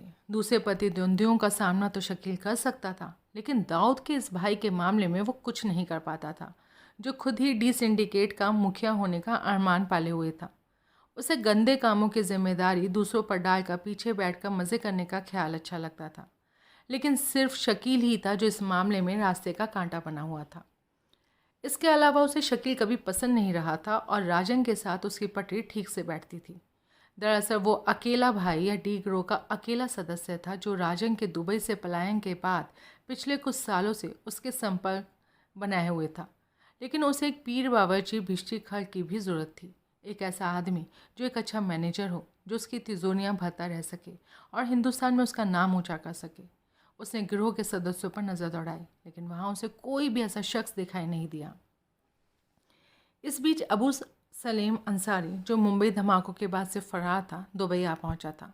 सलीम पर आरोप था कि उसने फिल्म स्टार संजय दत्त के अजंता पाली हिल बांद्रा स्थित घर पर AK-47 राइफल्स और ग्रेनेड पहुंचाए थे। ये घटना इस लोकप्रिय फिल्म स्टार की कुख्यात गिरफ्तारी का सबब बनी थी। जब मुंबई पुलिस ने दाऊद के तमाम आदमियों पर छापा मारने का अभियान छेड़ा, तो पुलिस के राडार पर उभरने वाले व्यक्तियों में से एक व्यक्ति सलीम भी था। वो मुंबई से भागकर आजमगढ़ के अपने सराय मील गांव पहुंच गया। फिर कुछ वक्त लखनऊ में गुजारने के बाद, जहां से वो अनीस भाई को फ़ोन करता रहता था, उसे दुबई बुला लिया गया। दुबई पहुंचने के बाद उसे लगा कि वो एकदम अकेला पड़ गया है और उसे किसी ताकतवर करीबी दोस्त की ज़रूरत महसूस हुई। ये शायद अबू सलीम की खुशकिस्मती ही थी कि तभी अनीस किसी भरोसेमंद आदमी की तलाश में था। चूँकि मुंबई में या दुबई में उसका कोई गॉडफादर नहीं था, सलीम ने फैसला किया कि अब से वह अनीस के हुक्मों को मानेगा और उसी को अपना गॉडफादर बनाकर माफिया के पायदान पर तरक्की करेगा। उसने अनीस के तलवे चाटना शुरू कर दिया और उस पर अपना रंग जमाने के लिए मुंबई के अपने कारनामों की डींगे हाँकने लगा। चूँकि अनीस के पास दूसरा कोई विकल्प नहीं था और सलीम ईमानदार और वफादार लग रहा था, उसने उसे एक मौका देने का फैसला किया। इस तरह साझेदारी का एक नया सिलसिला शुरू हुआ। चापलूसों का उभार। सलीम एक आदमकद आईने के सामने खड़ा था, मानो वह अनचाहे ही अपने प्रतिबिंब की तरफ खिंचा चला आया था। वो अपने चेहरे से नज़रें नहीं हटा पा रहा था। सलीम ने हाल ही में अपनी दाढ़ी मूंछें साफ कर ली थी और अब उसका चेहरा सफाचट था। बम्बई में उसने अपने लंबे लंबे बाल और मुसलमानों वाली दाढ़ी मूंछ रखी हुई थी, उसके आजमगढ़ के दिनों की विरासत। टोपी पहन लेने के बाद वो एक बेहद मजहबी मुसलमान नौजवान लगता था, एकदम अकीदतमंद मुसलमान। लेकिन जब वो बम्बई से भागा और दुबई आने के पहले हैदराबाद, दिल्ली और लखनऊ में फ़रार रहा, उस दौरान वो लगातार अपना भेष बदलता रहा था। दाढ़ी मूंछें साफ कर लेने के बाद वो पूरी तरह बदल चुका था और उसे अपने इस नए चेहरे से इश्क हो गया था। सलीम का ख्याल था कि उसका खूबसूरत चेहरा एकदम किसी बॉलीवुड के हीरो जैसा लगने लगा है। इस तरह बम्बई के एक नए गिरोहबाज का जन्म हुआ, जो खुद पर ही कुर्बान, खुद की पूजा करने वाला था, जिसे अपने चेहरे से इस कदर इश्क था कि उसके मन में खूबसूरत सरगना का खिताब हासिल करने का ख्याल आने लगा। सलीम ने कई गंजे होते डॉन देखे थे, छोटा शकील, अनीस भाई, नूरा, टाइगर मेमन, और उनकी बदसूरती का, उनकी गलीज सूरतों का ख्याल आते ही उसे झुरझुरी दौड़ जाती थी। उसने अपने कपड़ों पर, अपने कोलोन पर ध्यान देना शुरू कर दिया। चमड़े के ब्रांडेड बेल्ट्स और जूतों के साथ तस्वीर पूरी हो गई। जो लोग उसके साथ सालों रह रहे थे, उनका कहना था कि वो अपनी शक्ल सूरत को लेकर इस कदर चौकन्ना रहता था कि हर घंटे अपने बालों को कंघी करता रहता था। अपने हाथ पैरों के नाखूनों को साफ सुथरा रखने के मामले में भी वो बहुत सावधान रहता था। ऐसी चीज़ें जिन पर किसी और माफिया डॉन ने शायद ही कभी ध्यान दिया हो। अबू सलीम अब्दुल कय्यूम अंसारी एक कट्टरपंथी मुस्लिम परिवार से था, जो उत्तर प्रदेश आजमगढ़ से कोई 30 किलोमीटर दूर सराय मीर नामक एक छोटे से गांव में रहता था। उसके पिता अब्दुल कय्यूम अब्दुल हाफिज़ अंसारी अपने गांव का एक इज़्ज़तदार वकील था और अपने बच्चों को पढ़ाना लिखाना चाहता था। कानून की दुनिया में कय्यूम वकील खास कामयाबी हासिल नहीं कर सके थे। कय्यूम की मौत के बाद सलीम की माँ जन्नतुन निसा 2 जून की रोटी कमाने के लिए बीड़ियाँ बनाने लगी। सलीम, जो अपने माँ बाप की दूसरी संतान था, ने 9वीं कक्षा तक पढ़ाई की, लेकिन सड़क दुर्घटना में हुई अपने पिता की मौत के बाद उसे स्कूल छोड़ देना पड़ा और काम की तलाश करनी पड़ी। सलीम और उसका बड़ा भाई अबू हाकिम बाइक मैकेनिक के रूप में काम करने लगे, जबकि उनके 2 और भाई अभी किशोर अवस्था में ही थे। उसने शुरू में दिल्ली में काम करने की कोशिश की, लेकिन अंत में वो मुंबई आ गया। बम्बई में उसके चाचा ने उसे अरासा शॉपिंग सेंटर में एक छोटा सा स्टॉल देकर रियल एस्टेट ब्रोकर के रूप में काम करने की इजाज़त दे दी। ब्रोकर के रूप में काम करने का यही दौर था। वो अनीस भाई के संपर्क में आया। जैसे ही गिरोह में एक बारगी उसका ब्रेन वॉश हुआ, उसने अनीस के किसी भी हुक्म को गुलाम की तरह मानना शुरू कर दिया। उसके द्वारा निभाई गई कुछ जिम्मेदारियों के बाद अनीस ने उसे अपना जिगरी दोस्त की तरह बरतना शुरू कर दिया और 1993 के सांप्रदायिक दंगों के बाद उसे संजय दत्त को बंदूक और ग्रेनेड सौंपने की अहम जिम्मेदारी सौंपी गई। जब सलीम को संजय दत्त से मिलने उसके पाली हिल वाले बंगले पर जाने को कहा गया तो वो बेहोश होते होते बचा था। गांव के दूसरे नौजवानों की ही तरह सलीम भी फिल्मी सितारों से बहुत प्रभावित था। उसने हथियारों विस्फोटकों का वो घातक पैकेज तो वहाँ पहुँचाया ही, लेकिन इस मौके का फ़ायदा उठाते हुए स्टार को बार बार गले भी लगाया। दत्त के साथ अपनी इस मुलाकात को वो कभी नहीं भूल सका। किसी फिल्म स्टार के साथ ये उसकी पहली मुलाकात थी। बड़ी बात तो ये थी कि दत्त एक नामी गिरामी सुपरस्टार और विख्यात अभिनेता तथा संसद सदस्य सुनील दत्त का बेटा था। अपने गांव में रहते हुए तो वो ऐसे पल का कभी ख्वाब ही नहीं देख सकता था। दत्त की इस कदर नज़दीकी ने उसके अहम को बढ़ा दिया।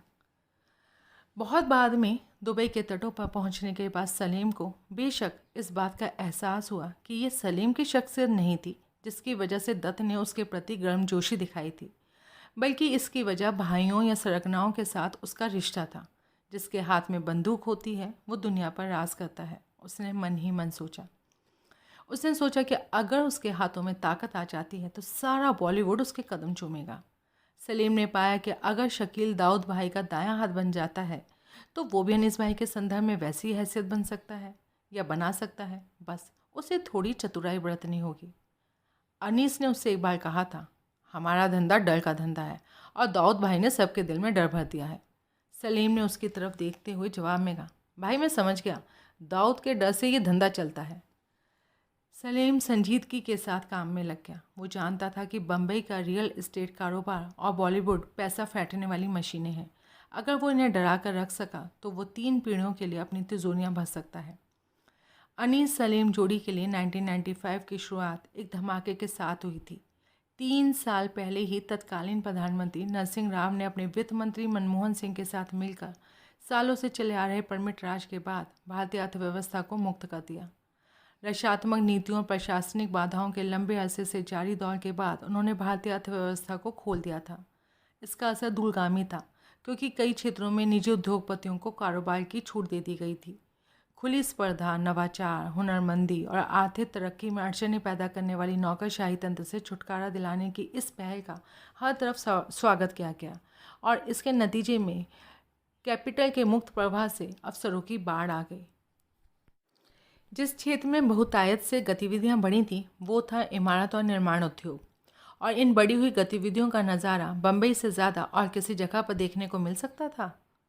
भारत की व्यापारिक राजधानी बम्बई पहला शहर था जहां उदारीकरण का प्रभाव सबसे पहले देखने को मिला। निर्माण संबंधी गतिविधियां हर कहीं शुरू हो गईं। सलीम के लिए साफ हो चुका था कि न सिर्फ बम्बई के बल्कि शहर के उपनगरीय इलाकों के बिल्डरों के यहाँ भी पैसे की टकसालें खुल गई हैं। पश्चिमी उपनगर, मीरा रोड, नाला सोपारा, वसई और विरार तक तथा मध्य बम्बई के पड़ोसी शहर थाने से लेकर मुंबरा, डोंबिवली और कल्याण तक फैले हुए थे। सलीम ने अपने लड़कों से शहर में घूम फिर कर कुछ बिल्डरों के फ़ोन नंबर लाने को कहा। शहर भर में ढेर सारे फ़ोन किए गए और सलीम अपनी टूटी फूटी बम्बईया ज़बान और ख़ास उत्तर प्रदेश के अंदाज की काम चलाऊ उर्दू के सहारे कई सारे बिल्डरों को धमकाने में कामयाब रहा। सलीम बम्बई के व्यापारी समुदाय के दिलों में खौफ पैदा करने में कामयाब रहा था। कई बिल्डरों ने अपने बटुए ढीले करने पड़े। शुरुआती तौर पर अब मुंबई से मिले इस पैसे ने उसका मनोबल बढ़ाया और वो मगरूर हो उठा। सबसे बड़ी बात थी कि वो अनीस को भी सुखद झटका लगा था। उसे अनुमान नहीं था कि आजमगढ़ जैसे दूर और पिछड़े इलाके से आया हुआ एक शख्स वाकई बम्बई के दौलतमंदों को डराकर उनकी जेब से कुछ पैसा निकलवा सकता है। दहशत हिंसा और रक्तपात से फलती फूलती है। तब भी सलीम ने अब तक ज़रा भी खून नहीं बहाया था। वो दाऊद के आतंक का दोहन कर रहा था। उसने महसूस किया कि अगर कभी कोई बिल्डर उसके दबाव में आने से इनकार करता है तो उससे निपटने के लिए उसके पास कोई पैदल सेना नहीं है। सलीम का ध्यान सीधा अपने गृहनगर आजमगढ़ की गरीबी और बेरोजगारी पर गया। उत्तर प्रदेश और बिहार अराजकता के मामले में कुख्यात है। तरक्की कोई खास नहीं, चारों तरफ भ्रष्टाचार और प्रशासन शून्य। हताश कर देने वाली गरीबी युवाओं को अपराध की तरफ ले गई और ले जा रही है। मांग और पूर्ति की सुविधाजनक हालत को देखते हुए सलीम के मन में अपने गृहनगर से निशानेबाजों को ले आने का ख्याल आया, जो बहुत अक्लमंदी का तो नहीं तो कम से कम एकदम नया ख्याल तो था ही। गांव के ज़्यादातर नौजवान किसी समय देसी रिवॉल्वरों का इस्तेमाल करते थे, जिन्हें कट्टा कहा जाता है। कट्टे का निर्माण लोहे की वेल्डिंग करने वाले छोटे स्तर के कारखानों में किया जाता है। एक गोली दागने के लिए ये एक अच्छा हथियार है। एक बार गोली दागने के बाद इससे तुरंत दोबारा गोली नहीं दागी जा सकती। बिहार और उत्तर प्रदेश के कई गांवों में कट्टा उद्योग एक कुटीर उद्योग है और यहाँ से आने वाले हथियार गांव के उन गुंडों के लिए बहुत उपयोगी होते हैं जो कमज़ोर तबके के लोगों को डराने धमकाने की फिराक में रहते हैं। सलीम सड़क छाप ठगों के बीच पला बड़ा होने के नाते जानता था कि ये नौजवान ज़रूरत पड़ने पर गोली दाग सकते हैं और वारदात करके भाग सकते हैं। ऐसे किसी भी नौजवान को 3,000 से 5,000 रुपये तक की छोटी सी रकम पर भाड़े पर लिया जा सकता है।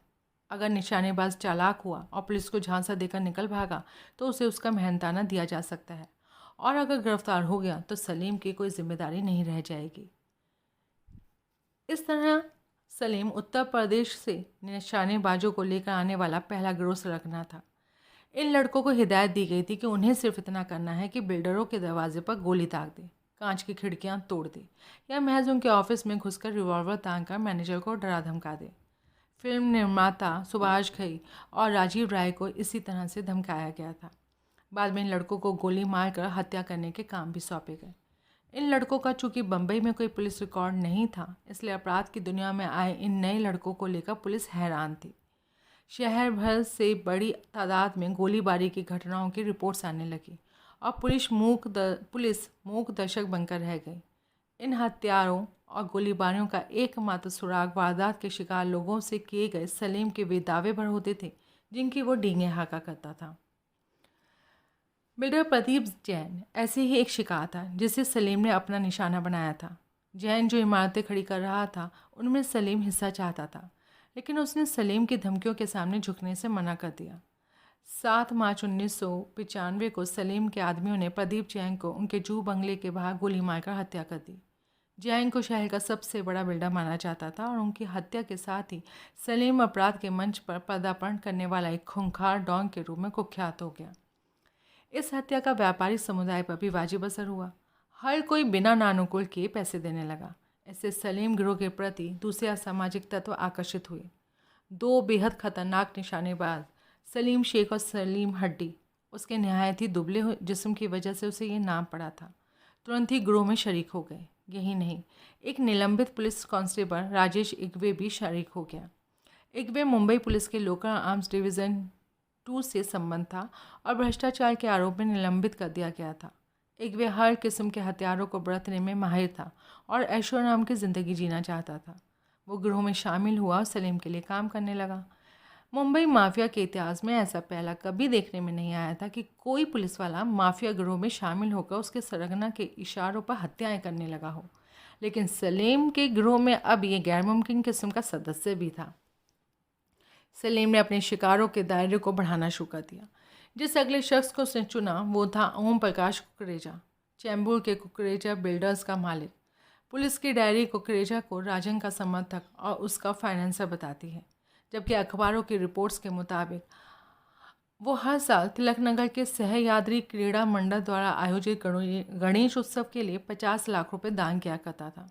जब सलीम के लोगों ने उसे ये बात बताई तो उसने कुकरेजा को पैसे के लिए फ़ोन करना शुरू कर दिया, लेकिन कुकरेजा ने मना कर दिया और अपने चैम्बूर ऑफिस के सुरक्षा इंतज़ाम और बढ़ा दिए। सलीम ने अपने 2 निशानेबाजों सलीम हड्डी और इग्वे को उसकी इस गुस्ताखी के लिए सज़ा देने का हुक्म दिया। 18 सितंबर 1995 को ये दोनों कुकरेजा के ऑफिस में घुसे और उन्होंने न सिर्फ कुकरेजा की हत्या कर दी बल्कि ऑफिस में मौजूद कर्मचारियों को भी मार दिया, जिनमें दीपक बिलकिया और मोहम्मद अंसारी शामिल थे। लेकिन मुंबई पुलिस ने भी मुठभेड़ का अपना कुख्यात तरीका अपनाते हुए इन दोनों हत्यारों को मार गिराया। इग्वे की मौत खास तौर से महत्वपूर्ण थी। इस मौत के मार्फत इस अराजक शहर में पुलिस के दूसरे भूतपूर्व मुलाजिमों को संदेश दिया गया था। पुलिस कुकरेजा हत्याकांड का सुराग पा सकने में नाकामयाब रही। साल भर तक चली जांच पड़ताल के बाद पुलिस को मामले को एक क्लास में रखते हुए उसकी फाइल को बंद करना पड़ा। ए का मतलब होता है ऐसे प्रकरण जिसमें सच्चाई तो है लेकिन जिसका सुराग नहीं मिल सका। उल्लेखनीय है कि कुकरेजा दाऊद और राजन गिरोह के आपसी दुश्मनी का पहला शिकार था। कुकरेजा की हत्या से बौखलाहट राजन ने बदला लेने का फैसला किया। हैरान बॉलीवुड।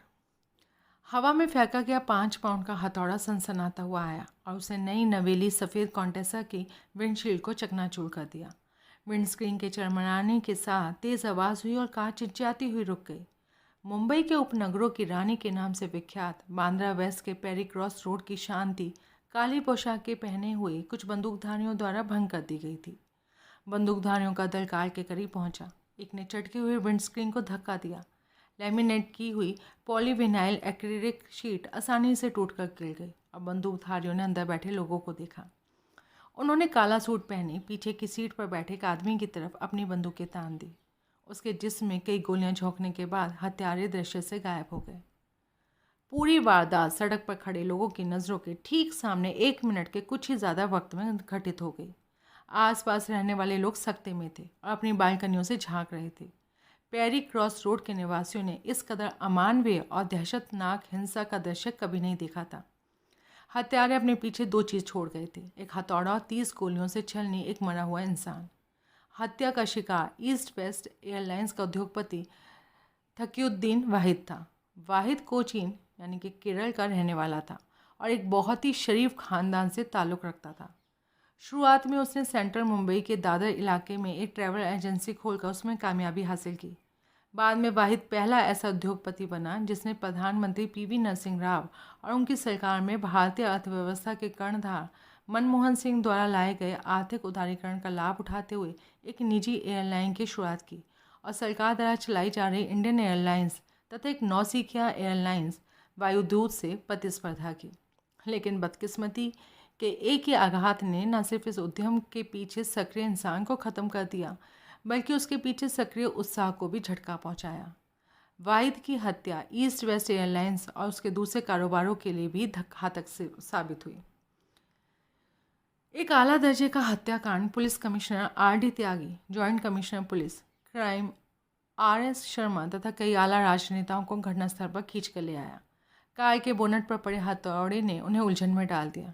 ये एक विचित्र किस्म का हस्ताक्षर था, लेकिन ये बाद में राजन के अचूक निशानेबाज रोहित वर्मा का हस्ताक्षर साबित हुआ। 2 महीने के भीतर ही राजन ने कुकरेजा की हत्या का बदला लेने का फैसला कर लिया था और पलटवार करने में उसने ज़रा भी देर नहीं की। वो प्रतिपक्षी को बता देना चाहता था कि वो तुरंत हिसाब चुकता कर रहा है। दूसरों की ही तरह उसने भी इस बात को समझ लिया था कि किसी भी बड़ी हत्या के बाद पुलिस अपने सुरक्षा इंतजामों को बढ़ा देती है और संबंधित गिरोह के संदिग्ध अपराधियों की धरपकड़ में लग जाती है। इसलिए अपराधी तुरंत शहर छोड़कर भाग जाते हैं। इस किस्म की अचानक धरपकड़ भाड़े के माफिया हत्यारों के लिए बहुत बड़ी बाधा थी और वो तभी वापस आते थे जब पुलिस किसी हद तक लापरवाह हो जाती थी। इसलिए राजन ने पूरे 2 महीने इस मौके का इंतज़ार किया था ताकि वो दाऊद के साथ अपना हिसाब बराबर करने के लिए सुरक्षित तरीके से हमला कर सके। कुकरेजा और वाहिद की हत्याओं ने मुंबई के दौलतमंद लोगों के वर्ग को तो हिलाकर रख ही दिया था, पुलिस के आला अफसरों में भी खलबली पैदा कर दी थी। जब माफिया सड़कों पर उतर आता है तो जनता की ओर से हतोत्साहित राजनेताओं की लगातार लताड़ मुंबई पुलिस को ही झेलनी पड़ती है। पुलिस ने कहने की कोशिश की कि मारे गए लोगों के तार किसी हद माफिया से जुड़े हुए थे और गिरोह के इस आपसी तनाव में मासूम लोग प्रभावित नहीं थे, लेकिन राज्य का प्रशासन और नेतागण ये साबित करने पर तुले हुए थे कि पुलिस नाकामयाब रही है और ये राज्य की कानून और व्यवस्था के लिए बहुत ही चिंताजनक बात है।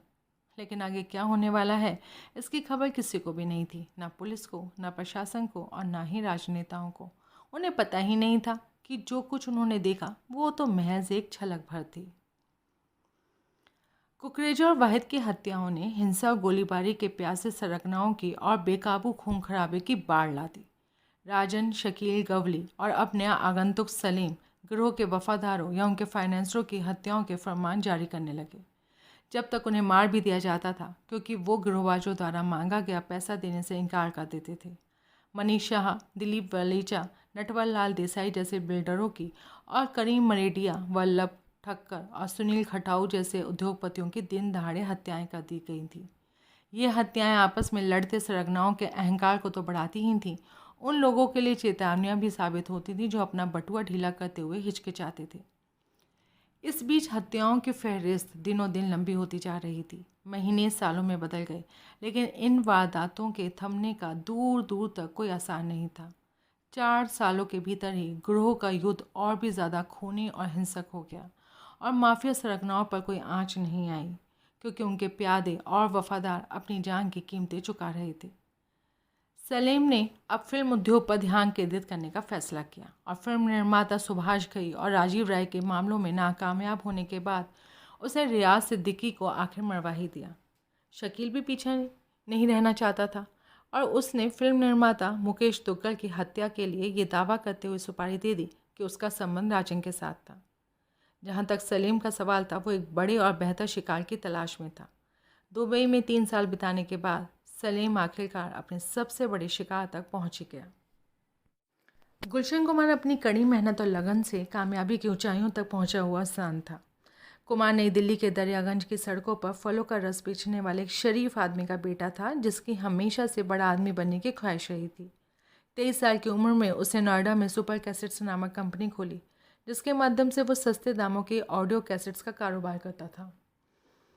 कैसेट की कम कीमत की वजह से सुपर कैसेट्स कंपनी को बेहद कामयाबी हासिल हुई। बाद में गुलशन कुमार ने हिंदुओं के धार्मिक गीतों की कैसेट का काम शुरू किया और जब उसका व्यवसाय काफ़ी फलने फूलने लगा तो उसने मिथकीय हिंदू कथाओं पर आधारित वीडियो कैसेट का निर्माण शुरू कर दिया और अपनी कंपनी के माध्यम से हिंदू धर्म के प्रचार प्रसार में जी जान से लग गया। 80 के दशक के बाद के सालों में फिल्म इंडस्ट्री एक ताकतवर गुट के नियंत्रण में हुआ करती थी, जो कुछ खास चुनिंदा कलाकारों को ही प्रोत्साहित करता था। गुलशन ने, जिसने धीरे धीरे संगीत की दुनिया में अपना दबदबा कायम कर लिया था, सोनू निगम, अनुराधा पौडवाल और कुमार शानू जैसी नई प्रतिभाओं को पेश किया। वो नए अभिनेताओं और निर्देशकों को भी इंडस्ट्री में लेकर आया। उसने मुंबई में गायकों को टी सीरीज के माध्यम से प्रोत्साहित किया। टी सीरीज़ न सिर्फ हिंदुस्तान में बल्कि देश के बाहर भी मनोरंजन का एक लोकप्रिय ब्रांड बन गया था और गुलशन कुमार के बारे में कहा जाने लगा था कि वो संगीत का सरताज है, वो जिसे छू दे वही सोना हो जाता है।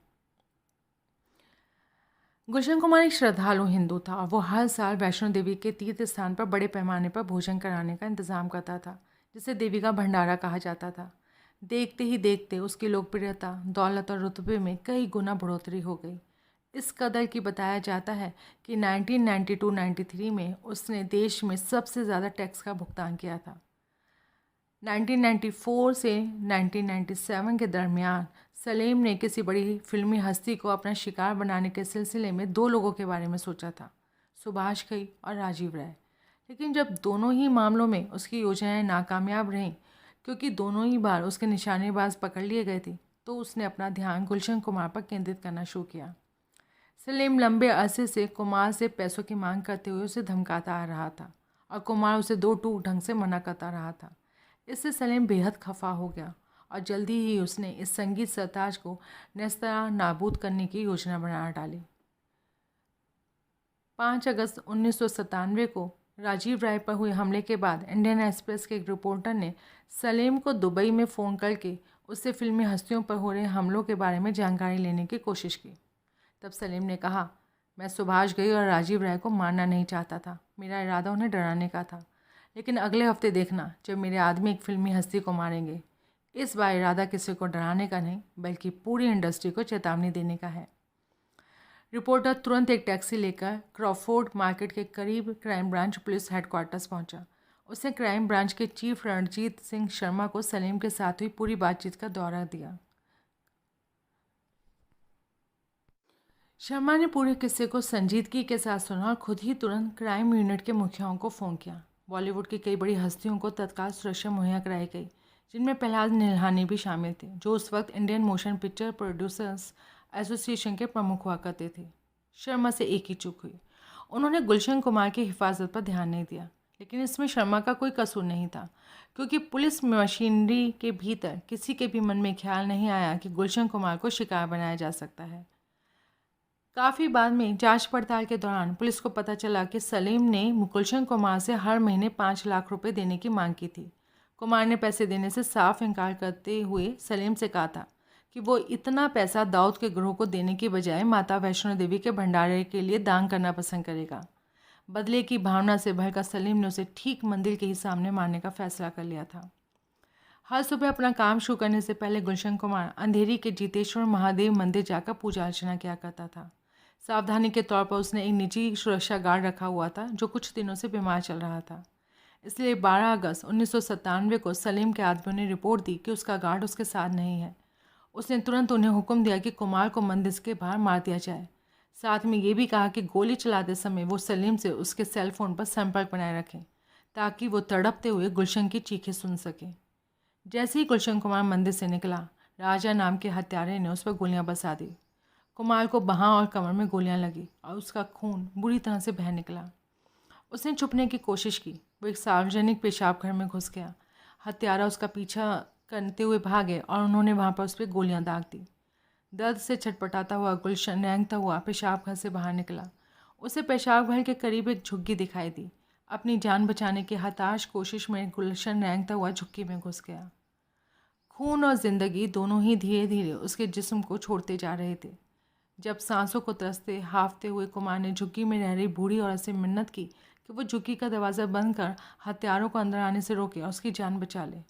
वो बूढ़ी औरत गोलियों के धमाके और खून में लथपथ इस बुरी तरह जख्मी आदमी को देखकर इस कदर घबराई हुई थी कि वो जाकर दरवाज़ा बंद करने की हिम्मत नहीं जुटा सकी। हत्यारों ने इस पूरी वारदात के दौरान अपना सेल फोन चालू कर रखा था ताकि सलीम सारी आवाज़ें सुन सके। अंत में उन्होंने सौंपी गई जिम्मेदारी को पूरा करने का निश्चय किया। वे झोपड़ी में घुसे। उन्होंने कुमार के जिस्म में 15 और गोलियां झोंकी और उसे मृत छोड़कर चले गए। दिल दहला देने वाला ये पूरा का पूरा ड्रामा अंधेरी की एक व्यस्त गली में दिन दहाड़े 15 से 20 मिनट तक जारी रहा, लेकिन किसी तमाशबीन ने गुलशन कुमार की मदद करने की या मदद के लिए पुलिस को पुकारने की कोशिश नहीं की। रंग से राजा बने इस इंसान का किस्सा इस तरह अकेले असहाय दम तोड़ने के साथ ख़त्म हुआ। एक ऐसे इंसान का किस्सा जिसने अनगिनत लोगों की सहायता की थी।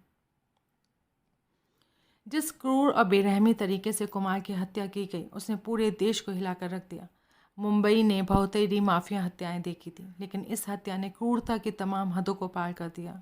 ये नशंसता से भी ऊपर की चीज़ थी और सलीम के राक्षसीपन की हर कहीं चर्चा थी, संसद से लेकर सड़क तक।